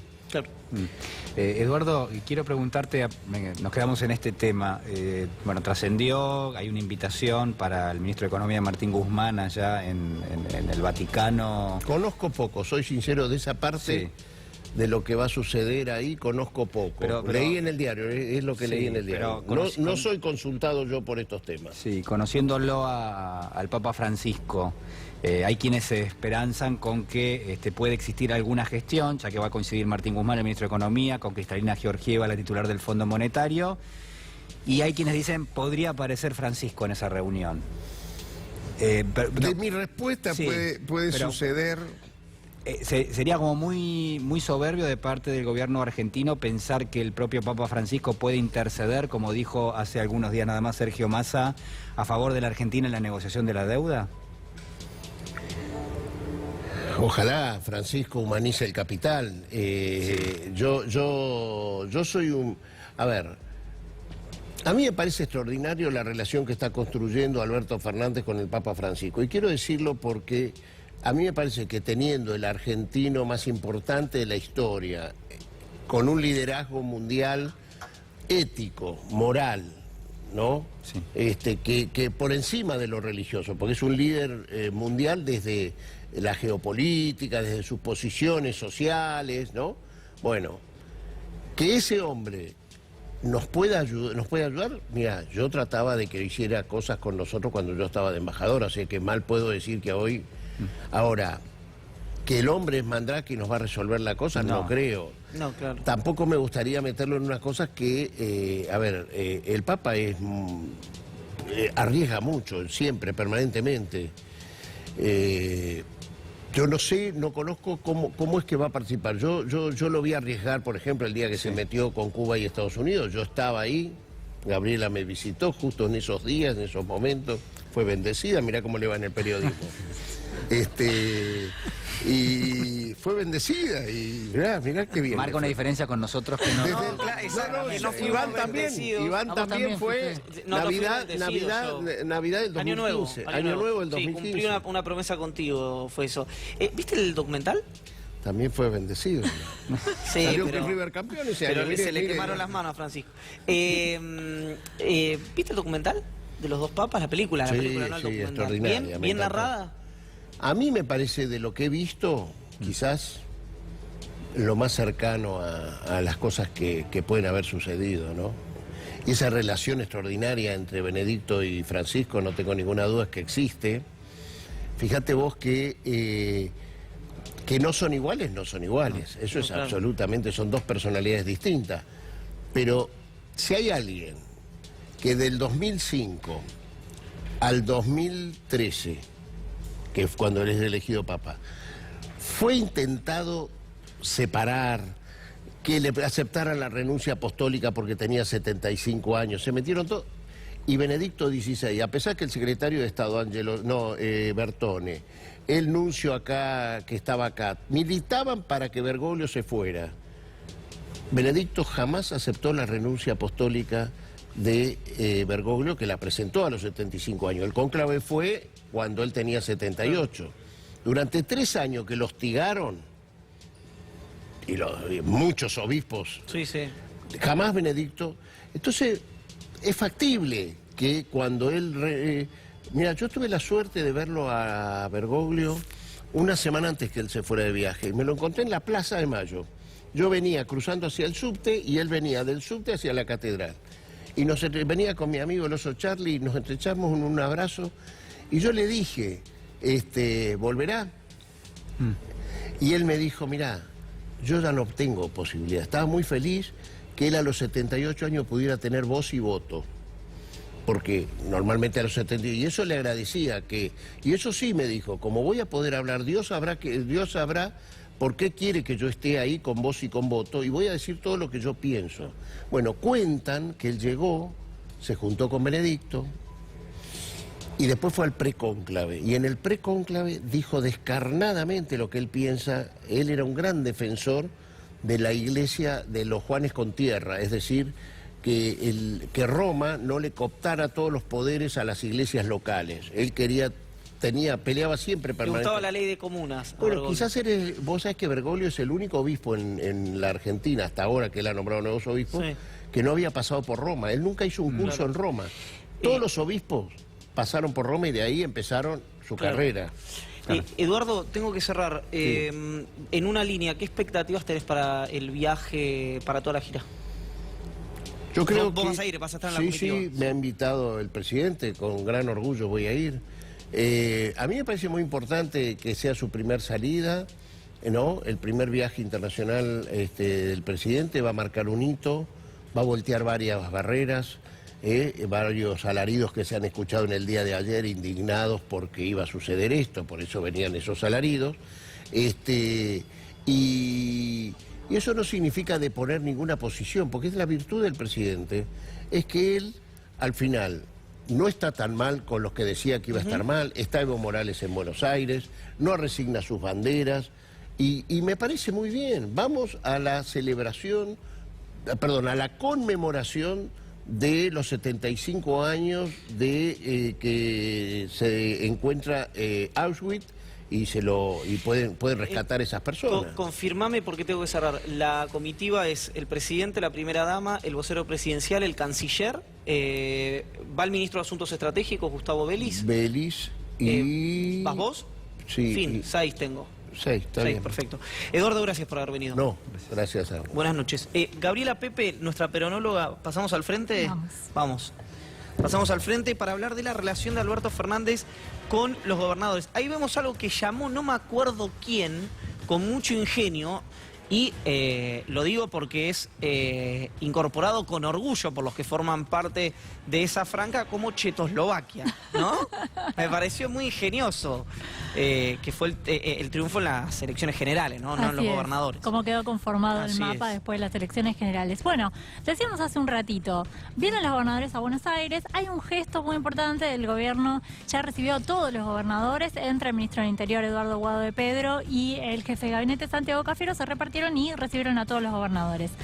Como decíamos hace un rato, vienen a buscar plata, y plata no hay o hay muy poca. Exacto. Esta es la foto del 17 de diciembre cuando estuvieron todos los gobernadores con el presidente y ahí se resolvió la cuestión de la suspensión del consenso fiscal, que era lo que justamente, claro, lo que vos preguntabas hace un rato. Esto es lo que le permite a los gobernadores tratar de compensar de alguna manera, bueno, no tener que bajar los impuestos y poder tener un poco más de dinero en las arcas provinciales. Reconocen el gobierno nacional que en el gobierno anterior las provincias recuperaron muchos recursos. Así que hay algunas provincias que están muy ordenadas fiscalmente, que no tienen que peregrinar a Buenos Aires a buscar fondos, y hay otras que están más complicadas. Sí, te diría que las equilibradas son 6. Vi un informe del IPSIS. Sí. Aparte hay algo interesante que es, discúlpenme, ¿no? Uno no podría hacerlo nunca, ni siquiera por historia familiar, pero se dice que los peronistas administran mal. De las 6 provincias que tienen equilibrio fiscal, 5 son recontra peronistas. Totalmente. O sea, aparte, Formosa. lo que en los porteros, perdón, yo no soy antiportero, pero dice acá los que viven en la ciudad de Buenos Aires dicen feudo, ¿no? Tenés Formosa, Santiago del Estero, San Juan, San Luis, Corrientes, que es la no peronista, y me estoy olvidando de alguna. Y La Pampa, Y La Pampa, por supuesto, sí. La Pampa. Claro. Sí. ¿La Pampa era? Sí, La Pampa, creo que era La Pampa, así es. Bueno, entonces, arranquemos. Y entonces lo que hay es política, digamos, lo que se puede ofrecer es política. Vamos a contar un poco cómo está el mapa político de la relación del presidente con algunos gobernadores. ¿Quiénes son los que están en sintonía? Los que son considerados propios, ¿sí? Y cuáles los que no tanto. Bueno, Jorge Capitanich, ¿por qué lo pusimos primero? Porque el gobernador de Chaco, que tuvo que pedir un adelanto de coparticipación porque tiene las cuentas bastante complicadas, porque tiene deuda en dólares, Chaco. Bueno, Capitanich, vos sabés que es el preferido, yo creo que es el preferido de Cristina Kirchner, ¿no? Es una persona de mucha confianza de Cristina, y ahora el presidente Alberto Fernández le pidió a Capitanich que avance en la institucionalización del Frente de Todos. ¿Qué sería esto? Armar una mesa del Frente de todos los partidos que participaron en el Frente, para que deje de ser una alianza meramente electoral y pase a ser, digamos, una alianza permanente de poder al estilo del Frente Amplio de Uruguay. Eso le pidió a Capitanich que empiece a organizar Alberto Fernández. Además, Capitanich tiene algunas aspiraciones personales, que quiere presidir el PJ. Mira. El mandato de José Luis Gioja se termina en mayo, así que también la idea es que el Frente de Todos tenga como columna vertebral, obviamente, el peronismo, que el PJ es el partido principal de gobierno. Así que con Capitanich anda muy bien. Sergio Silioto. Silioto estuvo esta semana en la Casa Rosada, consiguió que el gobierno le prometa que le va a pagar los 800 millones de pesos que le debía la Casa Rosada históricamente a La Pampa por el juicio por la deuda previsional. Era un juicio que había iniciado Carlos Berna en su momento contra el gobierno de Cristina Kirchner. Bueno, se lo van a pagar. ¿Por qué La Pampa tan buena relación? Bueno, porque La Pampa fue la primera provincia en la cual hubo un acuerdo de unidad en el peronismo que estuvo muy motorizado por esa reconciliación de Cristina con Carlos Berna, con el ex gobernador, con el que había estado totalmente en guerra en su momento, cuando ella era presidenta. Bueno, y ahí hubo mucha intervención de Máximo Kirchner, de María Luz Alonso, de dirigente de La Pampa de la Cámpora, que ahora es secretaria administrativa del Senado. Bueno, con Silioto y con La Pampa las cosas están muy bien. Por supuesto, es propio Axel Kicillof, lógicamente, que estuvo esta semana, bueno, estuvimos con el tema de la deuda, de si le iban a dar, iban a auxiliar a la provincia de Buenos Aires para que pague los 277 millones que debe y que tiene que pagar ahora en enero. Bueno, la provincia y la nación están coordinando esa estrategia de renegociación que está haciendo Axel Kicillof con los bonistas. Omar Perotti junto con Gustavo Bordet, con el gobernador de Entre Ríos, y con Sergio Uñac, el gobernador de San Juan, era de los gobernadores más cercanos a Alberto Fernández durante la campaña, con los que él decía estaba más identificado. ¿Qué pasó? Ahí hubo un ruido medio en el medio porque en Santa Fe y en Entre Ríos Alberto Fernández perdió las elecciones, había ganado muy bien las elecciones primarias y después perdió las generales. Perdió una senadora por 500 votos. Exactamente. Digo, raro que le pase a un gobernador eso. Sí, bueno, se había generado como un ruido en la relación. Ahora estuvo Perotti, esta semana estuvo en Buenos Aires, porque obviamente tienen que resolver el tema de la inseguridad en Santa Fe, así que hubo reuniones con el ministro... Crisis total. Hubo reuniones con el ministro Saín y la ministra Frederick. Te avanzo rápido acá, Gaby, así vamos a las otras. Como veníamos diciendo, exactamente. Uñac, Alicia Kirchner... Todos destacan el orden fiscal que tiene Santa Cruz ahora. Ahora, Alicia Kirchner la ponen como un buen ejemplo. Así es. Que tuvo que hacer un ajuste muy fuerte en 2016-2017. Juan Mansur, Gustavo Bordet de Entre Ríos, como le mencionábamos antes. Interesante, no está bien lo de... yo a Santa Cruz no la mencioné porque hay algunas cuestiones puntuales, pero si sumamos a Santa Cruz tenés 7 provincias, las cuales 6 son muy peronistas. Avancemos, Ernie, con los materiales, que en este caso... tiene que ver con los que siguen en sintonía. Los mismos que mencionábamos antes. Gustavo Melella. 2 y 2, ¿no? Tenemos 2 nuevos y 2 permanentes, podríamos decir. Sí. Gustavo Melella, en realidad, a ver, en la elección provincial en Tierra del Fuego, Alberto Fernández y el peronismo había jugado con Rosana Bertone, que iba por la reelección. Termina ganando Gustavo Melella, que es un dirigente de Forja. ¿Sí? Forja es una organización que está dentro del Frente de Todos. Los radicales K, se decía en su momento, ¿no? Los radicales K, Gustavo López, en su momento, ¿te acordás que formaba parte de la Secretaría General de la Presidencia con Cristina? Bueno, está Gustavo Melella. El tema es que, todos los que estamos mencionando son gobernadores que tienen... que tienen votos en el Congreso también, ¿no? Que tienen diputados y senadores. El caso de Melella no, porque la mayoría de los diputados y senadores que están en el Congreso del Frente de Todos no le responden a Melella, los senadores son de la Cámpora y en diputados está la propia Bertone también. Así que bueno, la relación con Melella viene bien, pero Melella tiene varios problemas con los intendentes de Tierra del Fuego, que son de Ushuaia y de Río Grande, las ciudades más grandes, que son de la Cámpora, ¿no? ¿Por qué? Bueno, porque hay una pelea por los fondos de coparticipación en la provincia. Ahí está. Bueno, y teníamos, por supuesto, a Quintiela La Rioja, el nuevo, y Gildo Infran y Gerardo Zamora en Santiago del Estero y en Formosa, invertidos, si se me permiten, 2 de las provincias que decíamos que tienen ese equilibrio fiscal. Acá veíamos entonces, está indecisa, sí, que eran Rodrígueza. Sí. Herrera Aguad es. Herrera Aguad de Misiones y Raúl Jalil de Catamarca también. Perfecto, ahí está. Bueno. También son los que podríamos considerar que son votos. Bueno, Misiones es un aliado, ¿no? No es propio, pero es un aliado, así es. A ver, avancemos con. Porque quiero saber dónde lo pusiste. No me lo adelantes, ya lo vamos a ver. El jefe de gobierno porteño. Bueno, acá tenemos Construyendo Puentes, el gobernador de Córdoba, el gringo Juan Schiaretti, que ahora quiero que me hables de él particularmente. Omar Gutiérrez, que estuvo reunido con Axel Kicillof en la semana. Arabela Carreras, que la persona que eligió Alberto Beretilnec en las elecciones en su momento. Estuvo con Guado de Pedro el otro día. Guado de Pedro sí. y Gustavo Sáenz, el gobernador de Salta. ¿En qué situación está el cordobesismo? Bueno, como lo llamó en algún momento el gallego de la Sota. Estuvo Schiaretti esta semana en Casa Rosada, se reunió con el ministro del Interior, Eduardo Guado de Pedro.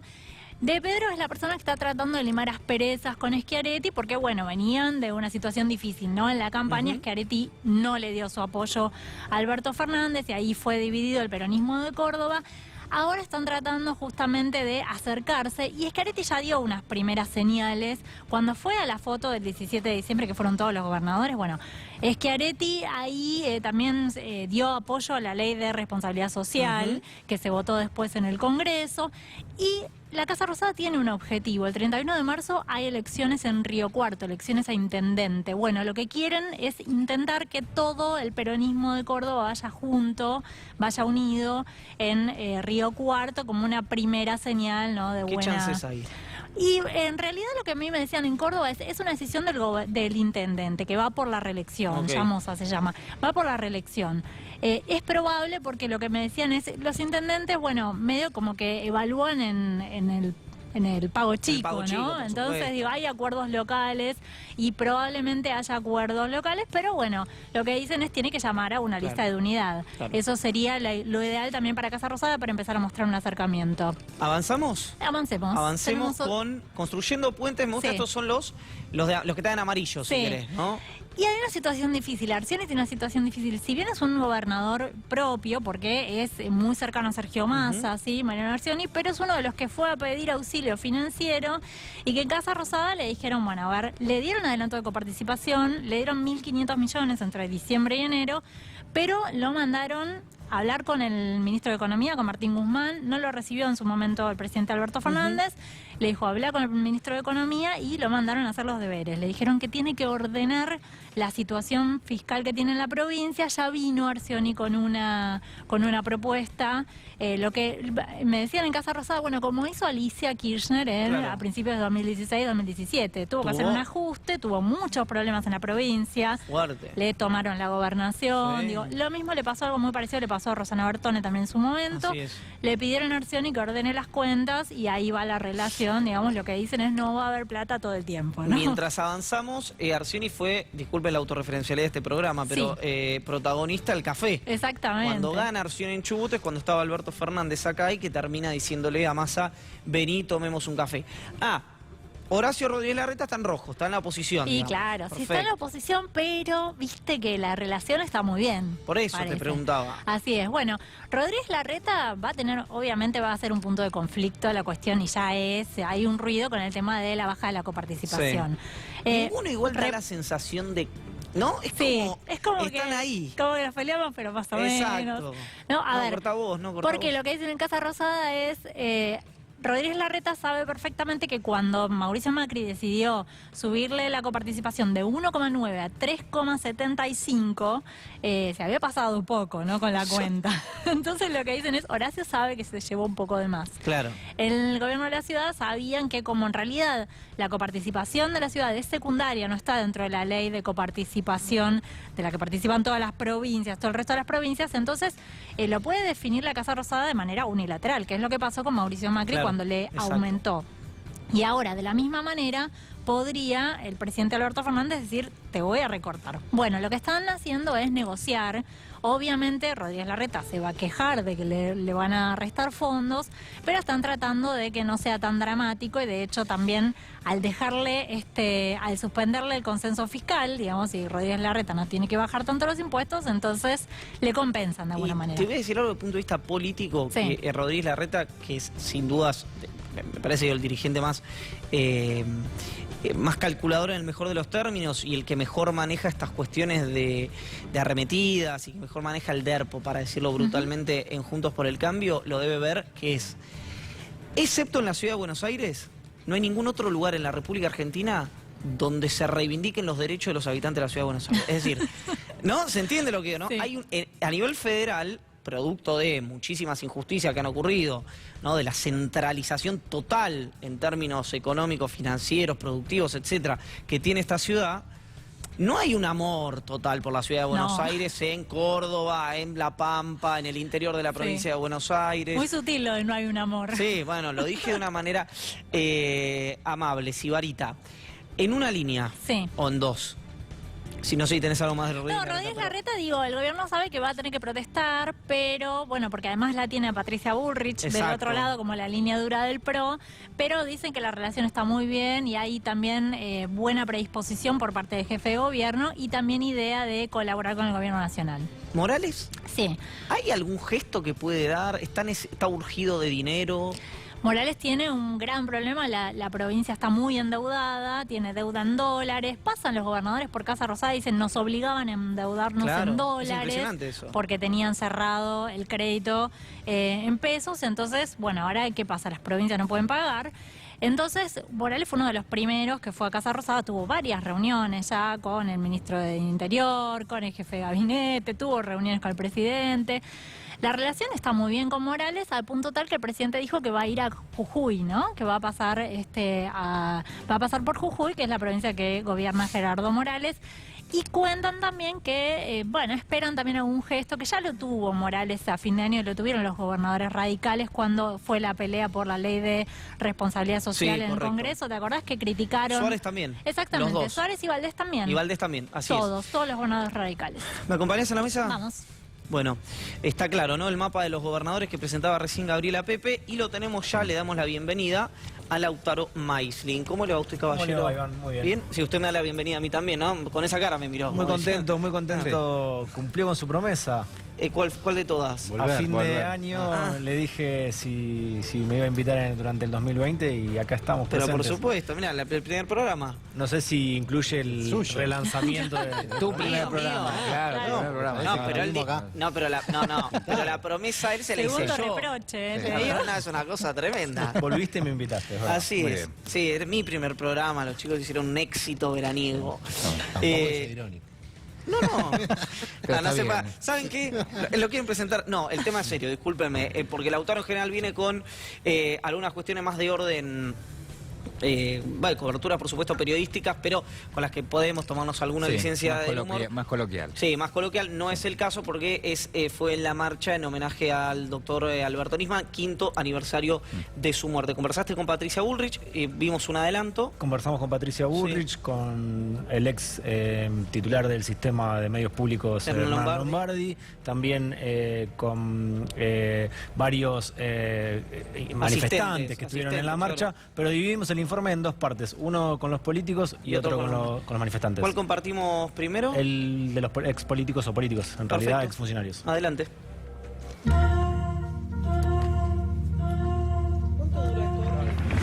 Sara, una preguntita. A 5 años de la muerte de su hijo, ¿qué certezas tiene? ¿No va a dar declaraciones? Muchas gracias, Hernán. ¿Cómo va? Bien. Preguntarle, ¿qué cree que sucedió con Nisman? La justicia es la que tiene que decidirlo. ¿Coincide con el último fallo de la justicia de que fue un asesinato? No, yo no ni coincido y no coincido con la justicia. ¿Vio el documental? Sí, vi el documental. ¿Qué le pareció? Que hablaron todo, me pareció que algunas cosas era previsible, obviamente aparecieron otras voces que no estamos acostumbrados a hablar y siempre eso despierta interés. ¿Qué voces? Bueno, Estiuso. ¿Le cree a Estiuso cuando dice que no atendió porque lo tenía en vibrador? No es mi misión ni creer ni no creer esas cosas. No es mi misión. Lo que tenemos que ver es por qué este tema divide a la Argentina. Yo no puedo entender a aquellos que se sienten aludidos cuando decimos, como dicen las pericias, que no fue un suicidio, que fue un homicidio. Hablando de división, hay una pericia forense que dice que no hay indicios de que haya terceros y una de gendarmería que determinó que hubo un homicidio. ¿De cuál se siente más cerca? Eso no, que yo no me siento más cerca ni de una ni de la otra. Lo que yo quiero es saber la verdad. Por eso no entiendo por qué un sector político en este país, cuando se habla de que fue un homicidio, se siente aludido. Yo no me siento aludido por nada. Yo quiero saber qué le pasó a Nisman y si fue un homicidio, quiero saber quiénes fueron los autores intelectuales, los autores materiales y que todos vayan presos. Se canta asesina directamente direccionado hacia Cristina Kirchner. ¿Usted? Bueno, eso va por cuenta de quien lo hace. Yo no lo hago. Yo lo que quiero es saber la verdad y quiero que todos sepamos que no es normal en una democracia que un fiscal federal que va a denunciar a un gobierno aparezca muerto. ¿Qué pruebas hay de que alguien haya ingresado al domicilio? No, eso no lo sé porque no conozco el expediente. No, eso no lo sé porque no conozco el expediente. Sería irresponsable hablar si no conozco el expediente. No conoce el expediente. No, por eso te estoy diciendo, cuando me dijiste, yo lo que quiero es saber la verdad como un ciudadano que soy. Muchas gracias. Amable. Patricia, ¿cuál es el primer balance de la marcha? La verdad es que muchos argentinos, acá y en todas partes del mundo, pidamos por la verdad. La Argentina necesita curarse en verdad y curarse en justicia. Patricia, ¿por qué cree que la pericia de Gendarmería se publicó 3 meses antes en Clarín? El resultado. Yo no he visto ninguna publicación de nada en ningún lado. Adelantaban el resultado. No tengo esa información. ¿Vio el documental? No la conozco. ¿Vio el documental? No. En un momento alguien de Gendarmería en el documental habla de la precisión de la hora 2:46 y cuando le preguntan de la precisión dice que debería revisarlo nuevamente. Yo no conozco el documental, no lo puedo contestar porque no lo vi. En cuanto a la data de muerte, hace que por un método matemático no se dé una data, un horario de muerte más menos. Nos da un número, con lo cual le da mucha seriedad científica. A mí me deja tambaleando si me dicen más o menos 12 horas, porque en ese tiempo pueden pasar un montón de cosas. Entonces, ¿tienes mucha seguridad que fue a las 2:46? Hay que volver a analizar. Hay que volver a analizar. No lo puedo contestar porque no lo vi. ¿Cómo toma que Arroyo Salgado se haya bajado de la querella? Yo no quiero hacer opiniones. Acá lo importante es que hay un fiscal muerto, que la Justicia Federal Argentina ha dicho que ha sido un homicidio y está investigando ese homicidio. Lo que necesitamos es que se llegue a la verdad, nada más. Son temas que no me competen opinar. ¿Confía en la pericia de Gendarmería? Desconfío. La que tiene que confiar es la justicia. Gracias, Patricia. Ahí estaba el testimonio de la que va a ser presidenta de PRO a partir de marzo, ¿no? Febrero, marzo, la ex ministra Patricia Bullrich. Y el testimonio de Hernán Lombardi y de Alejandro Finocchiaro, el exministro de Ni Educación. confío ni desconfío en el peritaje de Gendarmería, decía Patricia Bullrich ahí sobre el final. Y también estaba Sara Garfunkel ayer, que no se esperaba su presencia, a último momento terminó confirmando y llegó junto al diputado del PRO, Waldo Wolf, y a Patricia Bullrich, pero bueno, no quiso dar declaraciones. Impresionante el testimonio de, no recuerdo, le pido disculpas a la audiencia, el nombre del gendarme, que dice 2:46 la hora de la muerte. ¿Estás seguro? Bueno. Habla de una precisión científica. Habría que hacerla de nuevo. Sí, nosotros nos dedicamos en su momento, cuando analizamos esa parte, a decir que en ningún lugar del mundo se toma el método que utilizó Gendarmería para dar esa precisión, pues es imposible darlo. Es imposible, exactamente. Es imposible darlo y decir con la precisión de minutos. Y además, años después. Y recordar que se hizo 2 años después en un escenario recreado por la propia Gendarmería, necesitando unos datos de temperatura que no fueron exactamente los mismos del piso. Claro. Exactamente. Sería muy interesante, que los peritos de la Corte y la Policía Federal, sobre todo de la Corte, creo que fueron los que más estuvieron involucrados, tuvieron en la escena del crimen con muchísimas más herramientas para dar certezas o por lo menos aproximaciones de lo que fue la escena. Ahora, hay algo interesante de esto que tiene que ver con cómo, porque lo vi en el documental y lo vi también en algunas declaraciones, dicen, bueno, hay 2 pericias, ¿no? Que es un poco como que haya un cirujano que estudió años y años y años, que hizo la residencia, que se especializó, y del otro lado estemos alguno de nosotros. Entonces, bueno, hay dos opiniones. No, bueno, lo que pasa es que uno es médico y el otro no es médico, entonces no hay 2 opiniones. A mí esta cosa de que se puede discutir todo... Las 2 campanas. Se buscó equiparar la especialización de uno y otro. Exacto. Con 3 integrantes que tuvieron contacto directo con el cuerpo de Nisman, es decir, participaron de la primera autopsia, y también participó quien es la médica de Policía Federal que llega al lugar, es decir, quien, de alguna manera, para decirlo en términos coloquiales, recoge el cuerpo de Nisman del lugar y de la escena donde se lo encontró, versus fotos, videos y testimonios. Que eso fue lo que analizó Gendarmería sin la especialización en términos de autopsias. Exactamente. Es decir, sin realizar autopsias de manera habitual como sí lo hace el cuerpo médico forense. Tengo que ir a la segunda parte, vamos a hablar mucho de tema Nisman porque está llegando Graciana Peñafort, tenemos el informe de Nisman para armar con Gabriel Morini, así que compartimos la segunda parte de la presencia de Lautaro Meslin en el aniversario, en el 5º aniversario de la muerte de Alberto Nisman.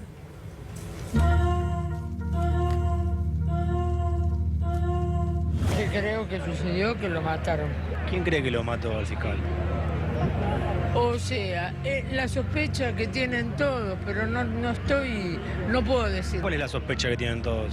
La sospecha que tienen todos es que hubo una participación de algunos del gobierno anterior, no de Macri, el anterior, algunos del gobierno, más gente del exterior, que también manejaba, por todas esas historias que ahora salen en internet, en Uruguay, gente que pasó, gente que estuvo 2 días y se fue, también... ¿Cree Lilita dijo que sucedió en el buquebús, que había gente iraní que planeaba todo desde el buquebús? Yo creo que sí. ¿Cómo toma que la pericia de Gendarmería no se haya hecho en el lugar de los hechos, que se haya recreado un escenario? En el lugar de los hechos. No, pero eso fue después, mucho después. Hay que saber, por ejemplo acá veo muchísima gente grande, mayor, como yo. No hay jóvenes. Jóvenes pocos. ¿Por qué la DAIA y AMIA consideraron que era un acto político? No dijeron Sí, eso. dijeron. Que pensaban que podía tomarse como un acto político. ¿Le hubiese gustado que DAIA y AMIA estén aquí? Me hubiese gustado, sí. Todo en conjunto, todo junto, ¿no? Quiere que Cristina tiene que ir presa. Sí, considero eso. ¿Lo mató Cristina? Sí, por supuesto. No sé si ella personalmente, pero ella lo mandó a matar. ¿Cómo tomaste que Arroyo Salgado se haya bajado de la querella? No, bien. ¿Cómo tomó que Clarín, por ejemplo, haya anticipado 3 meses el resultado de la pericia de Gendarmería? No, eso no lo conozco. Que alguien entró y salió del edificio, ahora leyendo por internet hay nuevas pruebas, pero es evidente que ¿Cuáles sí. son las nuevas pruebas? Las nuevas pruebas que hay un agente de seguridad, no se dice quién, que estaba a una cuadra de la casa del Lago Marcino, permanentemente hablando no sé cuánto. ¿Qué pruebas hay de que alguien haya ingresado a la casa? Teniendo en cuenta que la puerta principal estaba trabada y la puerta de servicio estaba cerrada con llave, ¿qué indicaría eso? Sí, tenían copia de la llave seguramente y habrán entrado. El plan ya estaba hace bastante tiempo. Y dejaron cerrado con llave del lado adentro. Y habrá entrado después, sí. Sí. O había alguien adentro. Tenían bien armado el plan. La madre de Nisman dijo que la cerradura estaba cerrada, que la puerta de servicio estaba cerrada y que la otra estaba trabada. ¿Cómo podría haber entrado? No, porque dice que el cerrajero hizo así, abrió igual. Porque había 2 cerraduras, es lo que dijo la madre en la declaración. Bueno, no sé, viste, eso yo No lo tiene muy claro. No lo conozco, no lo leí. No estoy... Informada. No sé. Exacto, no sé nada y no me gusta hablar de lo que no sé. ¿Considera como Andajasi que Nisman no se podría haber suicidado en calzoncillo porque era muy coqueto? Y hay una cuestión fundamental, que es cómo las personas cuidan su apariencia. Claro.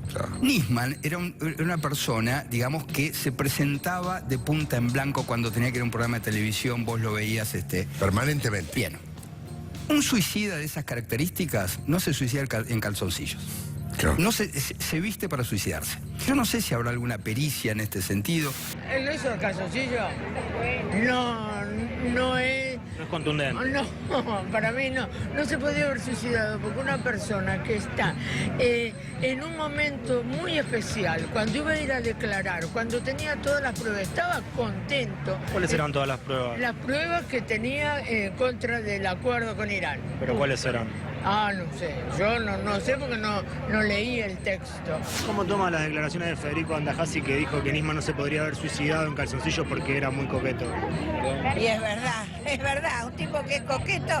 Yo tuve un primo mío que se creía Alain Delon, primero ni lo conocés, y se suicidó, pero se vistió como un dandy. No te puedes en calzones que nadie te vea. Pero no estaba en calzoncillo, estaba con un pantalón deportivo. Bueno, sí, pero no estaba como él, viste que tenía lentes de contacto, se arreglaba la cara. El tipo que era lo que le dicen ahora, no sé, a los hombres que se arreglan todos y qué sé yo. Lifting. No, le dicen, sí, tienen un nombre, que se pintan las uñas. Pero ¿Metrosexual? Eso, ahí está. Bueno, chao. Muchas gracias, muy amable.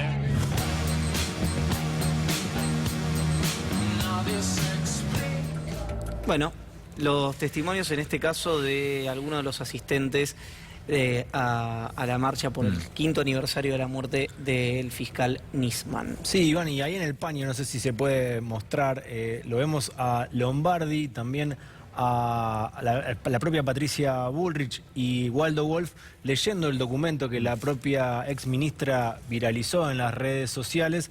Desde la DAI y el AMIA se empezó a decir que era un acto político y creo que a partir de ahí surge la decisión de que los oradores sean ciudadanos de a pie, pero ellos estaban en todo momento tratando de coordinar los discursos de la gente que se presentó a hablar por la muerte del fiscal.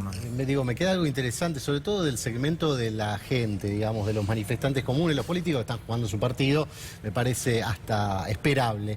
Desde el punto de vista de lo que refieren las personas, digamos, cómo llegan a tener contacto con la causa Nisman, hay un denominador común y es toda información mediatizada. Claro. Es decir, que si vos... Mucho lo vi en internet todavía, ¿no? Sí, pero además fuera de eso, y obviamente siempre es un mismo sector que hasta ha intoxicado tanto su propia versión de los hechos que se yuxtaponen unas con otras las versiones. Porque si vos hasta, yo te diría, el fin de semana vi a un conductor de televisión decir, bueno, no, pero el cerrajero dio media vuelta con un fierrito y abrió la llave.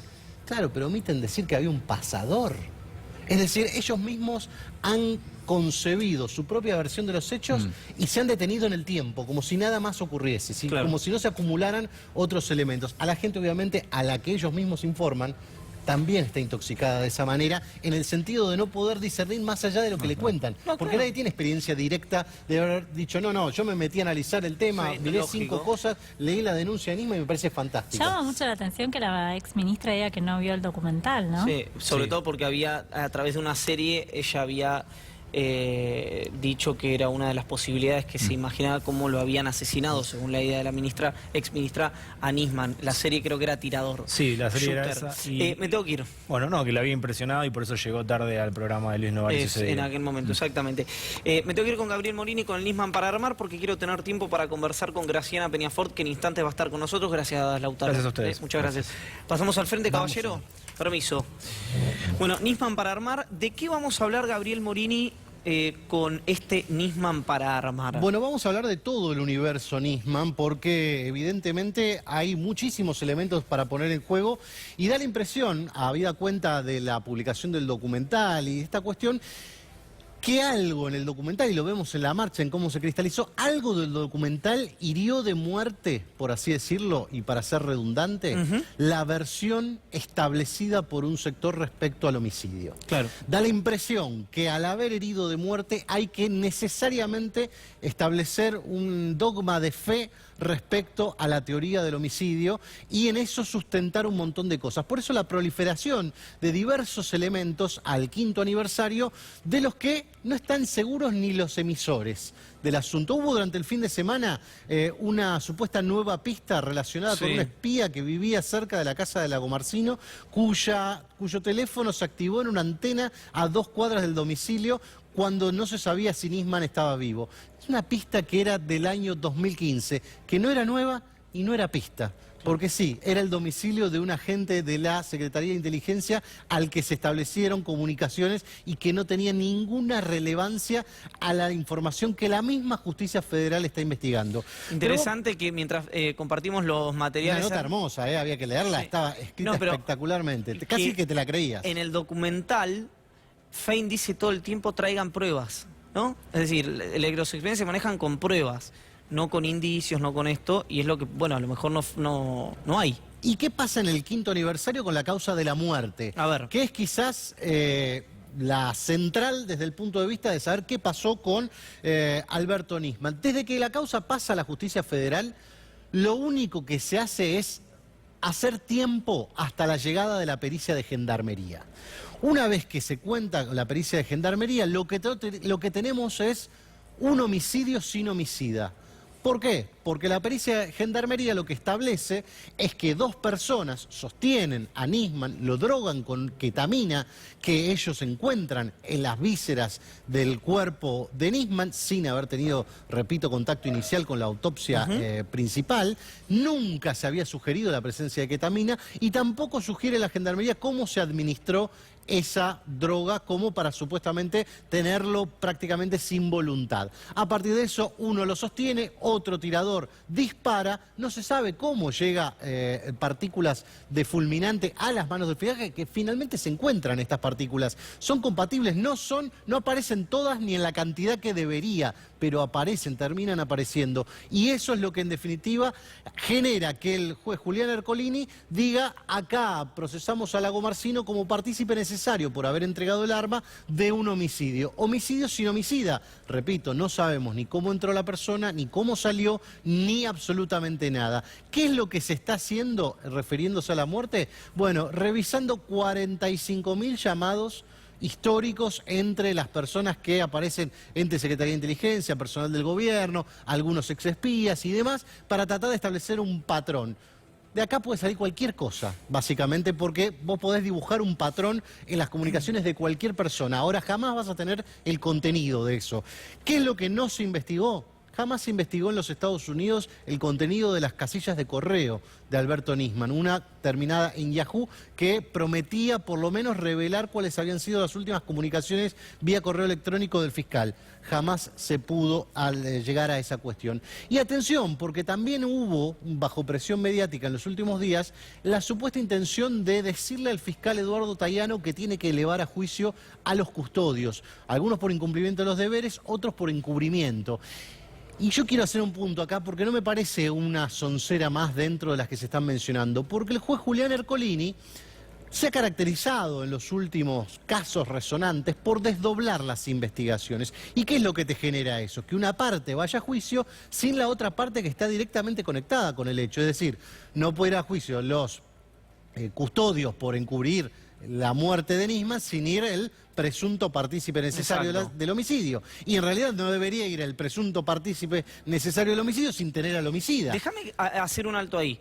¿Vos creés que pueden elevar las 2 causas a juicio, las de los custodios y la de Lagomarsino, diciendo que fueron o encubridores o partícipes de un homicidio sin que aparezca un homicida? Bueno, sí. De hecho, pueden hacerlo con el objetivo de ¿qué? De que se juzgue a los custodios por las cuestiones menores, digamos, encubrimiento, habrá que ver si se lo baja, será incumplimiento de los deberes, alguna cuestión, pero vas a tener algún fallo judicial que te diga homicidio en un juicio. Y después de eso queda enganchado toda la otra cuestión que no se va a resolver nunca porque, te repito, no tienen ningún elemento que se haya acumulado. Ni la Gendarmería puede explicar y la Gendarmería a su vez contradice la hipótesis de máxima que era la de la querella de Sandra Arroyo Salgado cuando dice esto fue un magnicidio. Hubo un tirador que le agarró la mano y disparó. Bueno, Gendarmería dice había 2 personas. 2 personas. Claro. El juez ya no dice que hay ninguna, dice que hay un homicida. Claro, porque nada coincide. Nada coincide con nada. Y yo te voy a decir otra cosa. Después probablemente esto el Ministerio de Seguridad ya lo tenga en el pronóstico del asunto. Gendarmería jamás pudo haber llegado a las conclusiones a las que llegó. Claro. Técnicamente no pudo haberlo hecho. Claro. Esto es probablemente lo que diga el informe y por eso hay muchos cañones apuntados a la ministra de Seguridad para intentar por lo menos minarle la credibilidad antes de que esto pueda ocurrir. Bueno, esto teníamos en la causa de la muerte. ¿Qué pasa con la causa de lavado? Vamos a la segunda pieza del rompecabezas. Hoy se conoció, creo que fue el diario Perfil, que la cuenta está abandonada. Bueno, la cuenta está abandonada y de hecho nosotros contamos la semana pasada que, en realidad hace 2 semanas, que hubo una orden explícita de la Cámara Federal dirigida al juez Claudio Bonadío para que active la investigación por lavado. ¿Sabes por qué? Porque no se hizo nada en los últimos 5 años de la cuenta. ¿Motivos? ¿Motivos? Y muchos dicen que tirando de ese hilo uno puede llegar a cuestiones inimaginadas. Y la verdad que la pregunta vale para quien también sostenga la hipótesis de homicidio. Digo, ¿no interesa saber cuál era el entorno financiero de Alberto Nisman? Porque hay personas que depositaban dinero en el exterior en una cuenta no declarada, pese a que él era una persona denominada en la jerga PEP, políticamente expuesto? ¿Por qué nombró a Lagomarsino como titular de esa cuenta junto a su hermana y a su madre y él figuraba como apoderado? ¿Por qué el 9 de diciembre de 2015, días antes de presentar la denuncia en un informe del Banco Central de la República Oriental del Uruguay, hubo una transferencia de la cuenta en el Merrill Lynch de los Estados Unidos a un fideicomiso llamado Pueblo Mío en la República Oriental del Uruguay, donde tenía asentado 3 propiedades la madre del fiscal Sara Garfunkel, que nunca más se pagaron, es decir, nunca más hubo un giro para abonar eso que estaba a nombre de la madre del fiscal. ¿Por qué hay un financista desaparecido que alimentó con $150.000 la cuenta en el exterior del Merrill Lynch? ¿Quién más hizo depósitos? ¿Cuál fue el circuito de dinero por detrás de esa cuenta que Nisman no había declarado y había ocultado bajo todo punto de vista? ¿Nunca nadie se hizo estas preguntas que te estás haciendo al aire en la justicia? No. ¿Por qué Nisman utilizaba un vehículo Audi Q3 del empresario Claudio Picón, que pertenecía a la empresa Palermo Pac y lo utilizaba como propio? Bueno, ¿sabés cómo vuelve la Cámara a decirle a Bonadío que active esta causa? Precisamente porque Picón pide que le devuelvan el auto después de 5 años. ¿Hace poco esto? Que en diciembre, 6 de diciembre del año pasado, ocurrió esto. Y Lagomarsino lo habían llamado por teléfono del Merrill Lynch para decirle: señor, ¿qué va a hacer con la plata? ¿Cómo qué voy a hacer con la plata? Sí, ¿qué va a hacer con la plata? Porque la cuenta la vamos a mandar a asuntos sin resolver, no sé cómo es la cuestión interna del banco. Pero ¿cómo la plata? Bueno, no estaba inhibida la cuenta. La cuenta nunca nadie quiso saber absolutamente nada, ni la cuenta ni todas las relaciones financieras que giraban en torno a esa cuestión. Ahora también nos enteramos que básicamente está abandonada esa cuenta y no hay mayor actividad. La Corte Suprema empezó a destrabar uno de los planteos. ¿Sabés quién principalmente no quiere que se sepa, o por lo menos no quiere que se utilice como base el documento de la FinCEN de los Estados Unidos? Sara Garfunkel. Sara Garfunkel no quiere y pide a la Corte que sea la Corte la que diga que ese elemento no puede ser utilizado en una causa judicial, con que es un dato de inteligencia y no para ser incorporado a un expediente judicial. Dijo que no el juez Canicoba Corral, dijo que no la Cámara, dijo que no casación, y ahora esperan que la Corte diga si tiene razón usted. Avancemos. ¿Cuál es la otra pieza al rompecabezas de este Nisman para armar a 5 años de la muerte del fiscal? Bueno, tenemos estas causas que son satelitales a la de la muerte. ¿Por qué? Porque en el camino vemos en el 5º aniversario nuevamente florecer el tema. Bueno, pisotearon la escena, no. Bernie y la fiscal Fein hicieron todo lo que no podían hacer y en realidad lo que hicieron fue investigar mal. Todas las cuestiones que habían sido planteadas en líneas generales por la oposición en ese momento, que después fue oficialismo, y encaradas por Elisa Carrió, entre otros. ¿Por qué? Porque dicen que la presencia de Bernie, del juez Manuel de Campos, de la fiscal Fein, en toda su actividad, lo que hizo fue generar que no se pudiese establecer con certeza algún tipo de patrón para identificar un homicida. Básicamente, si vos ves esta secuencia, estás hablando del caso AMIA. ¿Por qué? Porque la idea de generar que esto no se va a saber en pos del encubrimiento es la misma incertidumbre que vos tenés para analizar la causa principal, la causa AMIA, que es de la que en definitiva hay que hablar cuando nos remitimos a todo esto. Y hoy por hoy vos lo que tenés es, en juicio oral, la única pista todavía superviviente de la idea original que tenía la Secretaría de Inteligencia respecto a lo que había pasado el 18 de julio de 1994, que es la famosa Traffic coche bomba por la cual está siendo juzgado Carlos Tejeldín a partir del Tribunal Oral Federal número 3. Te la hago muy corta la historia de la camioneta. Hay un motor que es el que se encuentra entre los escombros, en realidad aparece varios días después del estallido y por el cual llegan a la información que le había pasado por las manos de Tejeldín. Tejeldín dice: yo ese motor efectivamente lo compré y lo corté de una camioneta que se había sido incendiada, que era de Daniel Casín, y había un submundo de seguros que vendían la chatarra y los papeles vigentes para hacer autos mellizos. ¿Qué es lo que pasó? ¿Qué dice Tejeldín? Bueno, yo corté ese motor y se lo puse a otra camioneta que era robada, que era de otra persona a la que se le habían robado hace muy poco tiempo. Cambió motores y puso la carrocería. ¿Cuál es el problema? Que en los escombros de la AMIA se halló se reconstruyó, por así decirlo, el motor del que hacemos referencia y una carrocería de Traffic que tiene portón lateral. El problema es que la camioneta que fue robada y a la cual Tejeldín le puso el motor, solo tenía portón trasero. Es decir, para la justicia hay una tercer carrocería que no se sabe a quién corresponde y por qué estaba ahí en la AMIA. Vamos a la mesa a hablar de todo esto con Graciana Peñafort, que ya está con nosotros. Gracias por haber venido, Graciana, primero que nada. No, por favor. Bueno, hay como muchas cosas. Recién Gabriela hacía un raconto de... Súper completo, sí. Es una locomotora. De lo que... bueno, de lo que alrededor de la causa Nisman. Pero también del documental se desprenden muchas cuestiones nuevas, testimonios de los oficiales de los Estados Unidos, del FBI, de la CIA. Que son cruciales. Que son porque cruciales. La muerte de Nisman es difícil de explicar si no se explica cómo vivía Nisman. Y Nisman vivía en un universo, en un mundo, que lo describe en uno de los primeros capítulos perfectamente uno de los agentes del FBI, cuando dice: a nosotros nos llamaba la atención la causa AMIA, porque el gobierno o el Poder Judicial o los servicios de inteligencia establecían una hipótesis y luego enderezaban los hechos para que concluyeran en esa misma hipótesis. No se investiga así, claramente no se investiga así. Y un poco la historia de Nisman fue esa, cómo él trabajó en base a una hipótesis, a hipótesis que no fueron funcionando, y lo dice con mucha crudeza uno de los funcionarios norteamericanos cuando dice: sí, teníamos afinidad respecto a ciertos blancos con la investigación que llevaba adelante Nisman, en clara referencia a las necesidades geopolíticas de Estados Unidos respecto a Medio Oriente.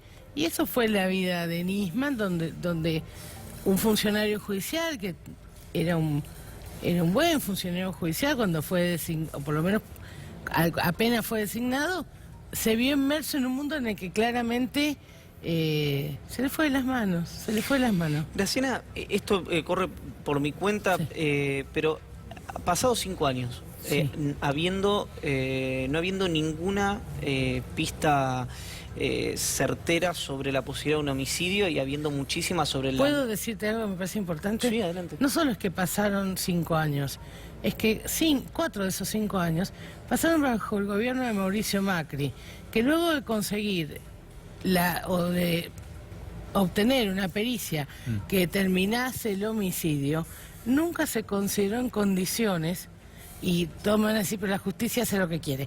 Todos sabemos que esta causa nunca fue lo que el Poder Judicial deseaba, porque esta causa, desde el momento que forzaron su ida como Pi, es decir, a la justicia federal, adulteraron su sorteo, lo vimos todos, yo nunca me voy a olvidar de aquel día.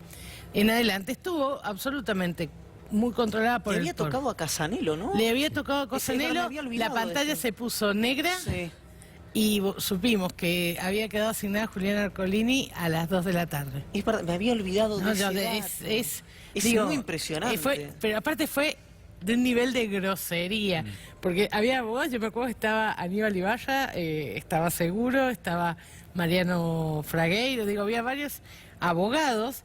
Fue impresionante. Se detuvo todo el sistema. Se puso negra la pantalla, informático, pero después de eso se paró el sistema, como se bajó la palanca, no funcionó para nadie más y hubo una intervención manual en el data center del Consejo de la Magistratura para borrar los registros y que se pudiese hacer. Pero todos vieron que decía Casanelo, o sea, claro. En una de las pantallas quedó. En una de las pantallas quedó congelado Casanelo, y lo peor de todo, estas cosas que pasan, yo pienso que de todos los jueces que esperaban que les tocara esa causa, sin duda Casanelo era uno de los que menos esperaban, porque en esa misma época a Casanelo le estaban haciendo la operación de Olivos. Claro.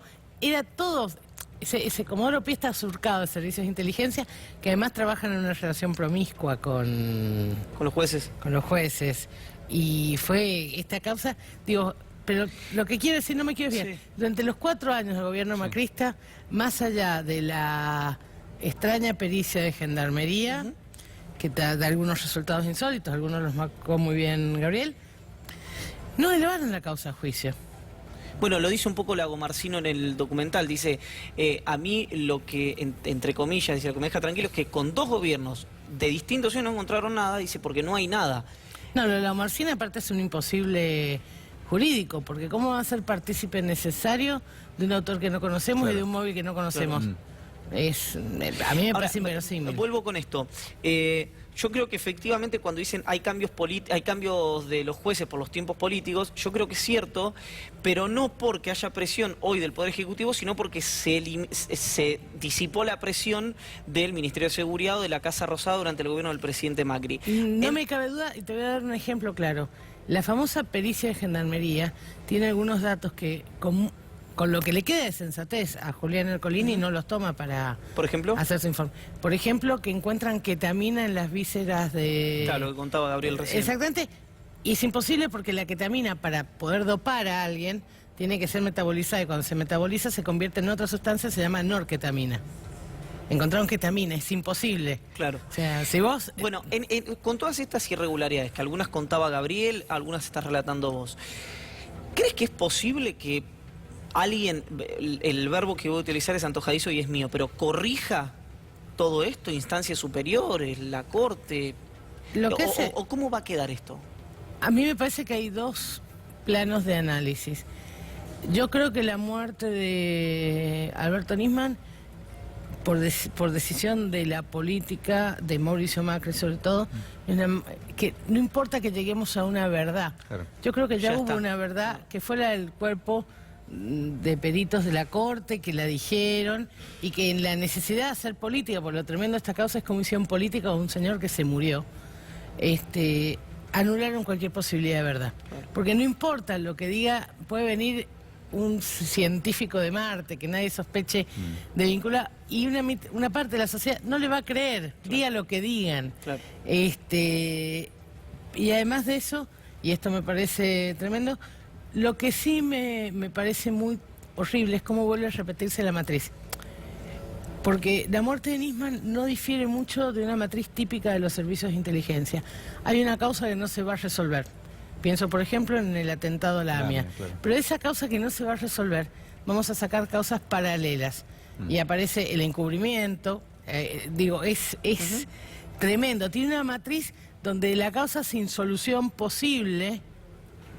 aparecen otras causas que luego son utilizadas políticamente.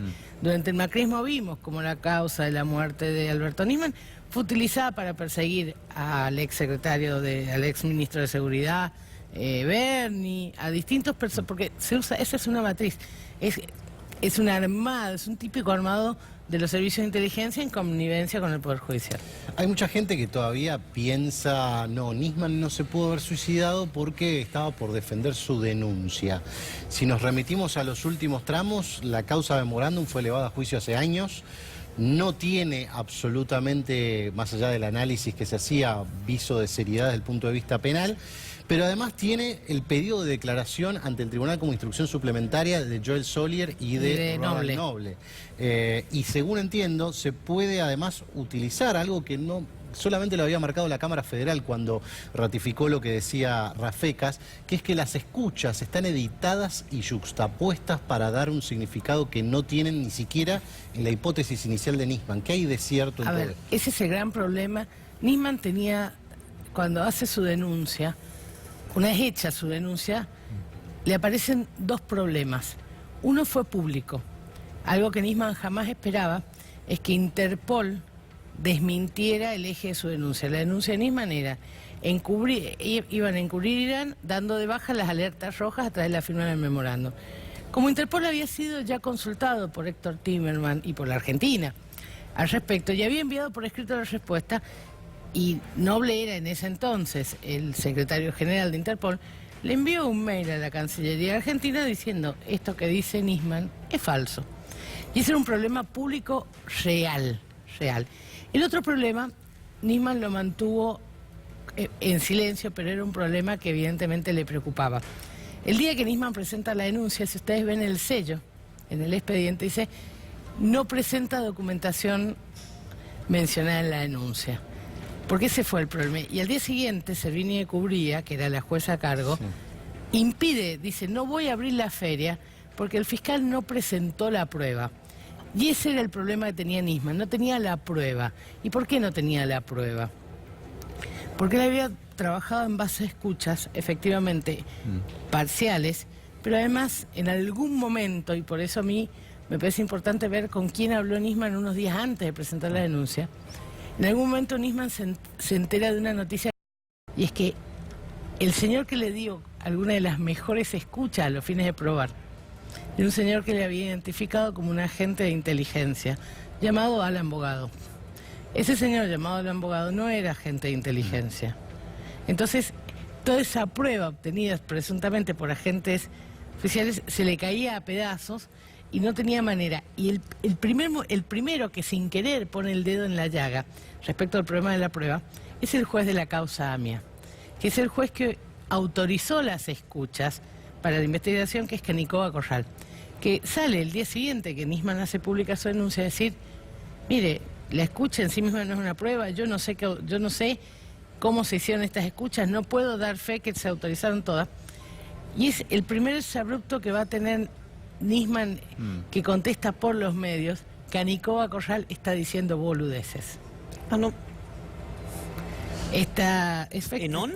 ¿Qué quiero decir? ¿Públicamente? Sí, claro, es más, está la nota, yo te la hago llegar. Ah, no recordaba. Está la nota, entonces, porque Canicoba se refería a la autenticidad de las escuchas, pero puso el dedo en la llaga en algo que Nisman lo agobiaba para ese entonces, y yo imagino que ese era el origen.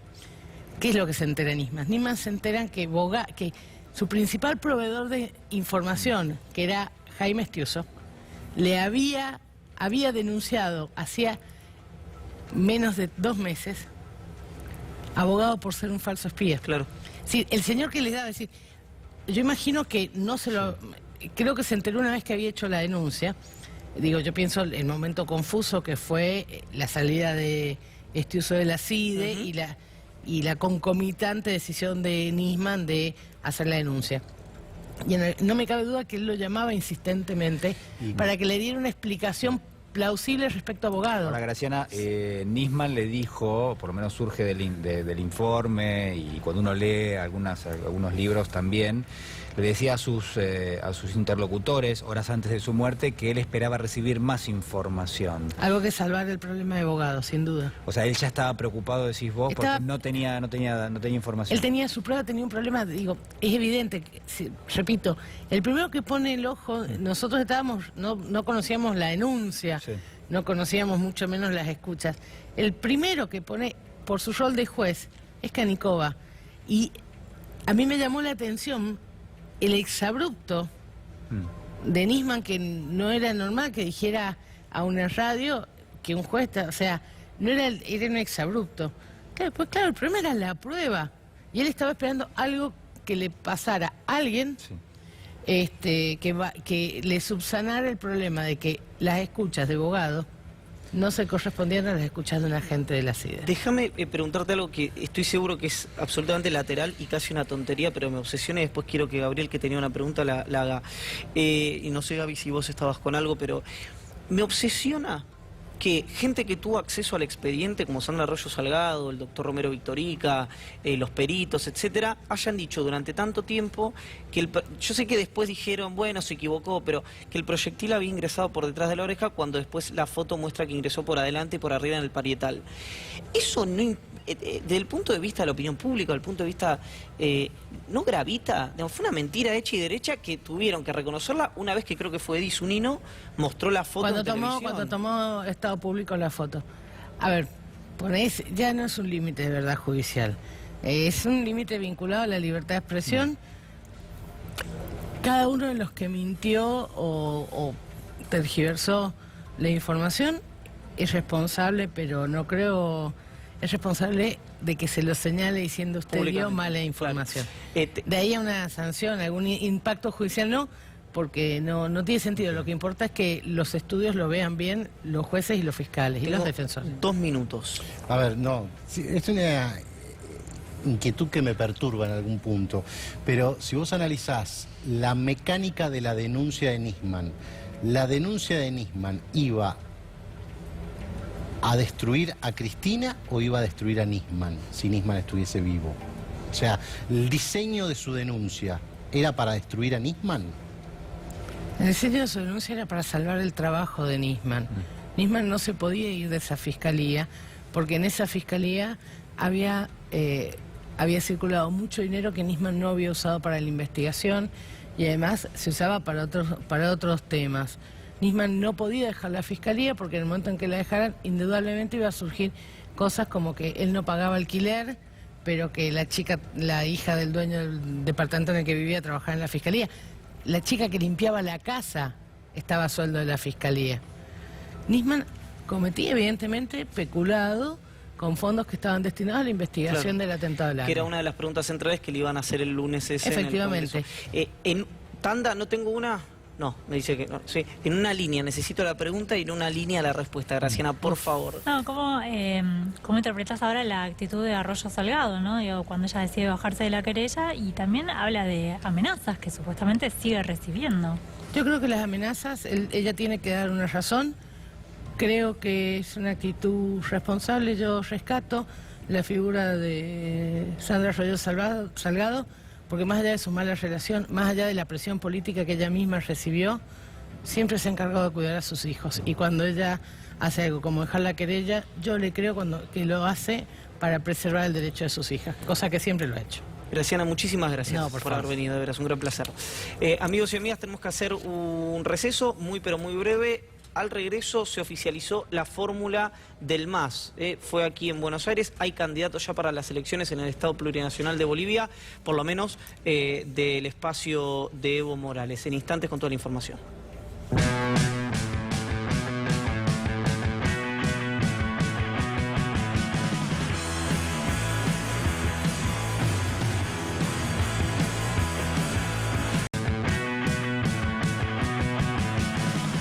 Una de las noticias en términos regionales y que por supuesto afecta a nuestro país porque Evo Morales está aquí en la República Argentina, tiene que ver con la oficialización de las candidaturas del MAS para las elecciones en el Estado Plurinacional de Bolivia. Ocurrieron el día de hoy, van a ser Arce y Choquehuanca. Uno podría decir, sin aventurarse demasiado por un tema de conocimientos, que el candidato a presidente es la persona que quería Evo Morales y el candidato a vicepresidente es una persona más vinculada a las organizaciones sociales. Es realmente, no podría decir asambleario, la toma de decisiones en lo que era el movimiento al socialismo, lo que es el movimiento al socialismo, y me parece que esto refleja esas dos cosmovisiones. Tenemos el momento en el que Evo Morales anuncia las candidaturas de Arce y Choquehuanca para las elecciones en Bolivia.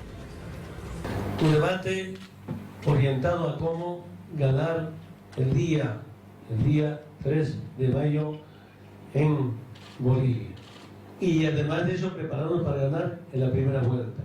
El candidato a presidente del movimiento al socialismo, instrumento político por la soberanía del pueblo, es el licenciado Luis Arce Catacora.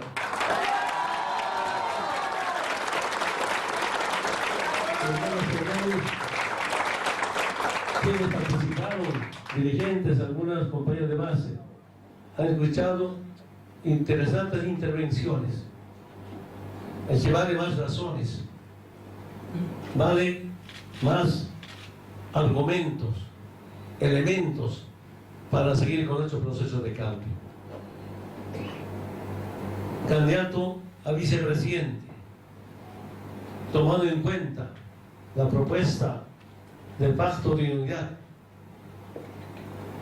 Quiero informarles que nuestro candidato a vicepresidente es el hermano David Choquehuanca.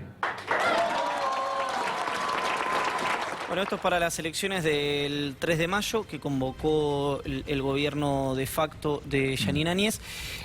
Arce tiene una particularidad que es, lo hemos dicho cantidad de ocasiones, creo Julián, porque lo hemos dicho en el noticiero, debe estar harto de escuchar, pero fue ministro de Economía desde el año 2006 hasta que derrocaron a Evo Morales. Es decir, en términos de estabilidad de un programa económico, qué mejor señal que tu ministro de Economía sea el mismo durante casi 15 años. Bueno, ese es el candidato a presidente, David Choquehuanca, fue creo que ministro de Relaciones Exteriores, canciller me parece, del gobierno de Evo Morales, junto con Álvaro García Linera. A una consideración final nos tenemos que ir, nos quedan Miren, ya le... Nada, un minuto. Nada. Va a estar Matías Culfas en la UIA, me dijeron el martes. Sí. Salarios, precios. Viene, yo creo que vamos a ver en los próximos días definiciones bastante importantes en ese aspecto. Avanza también la negociación de la deuda.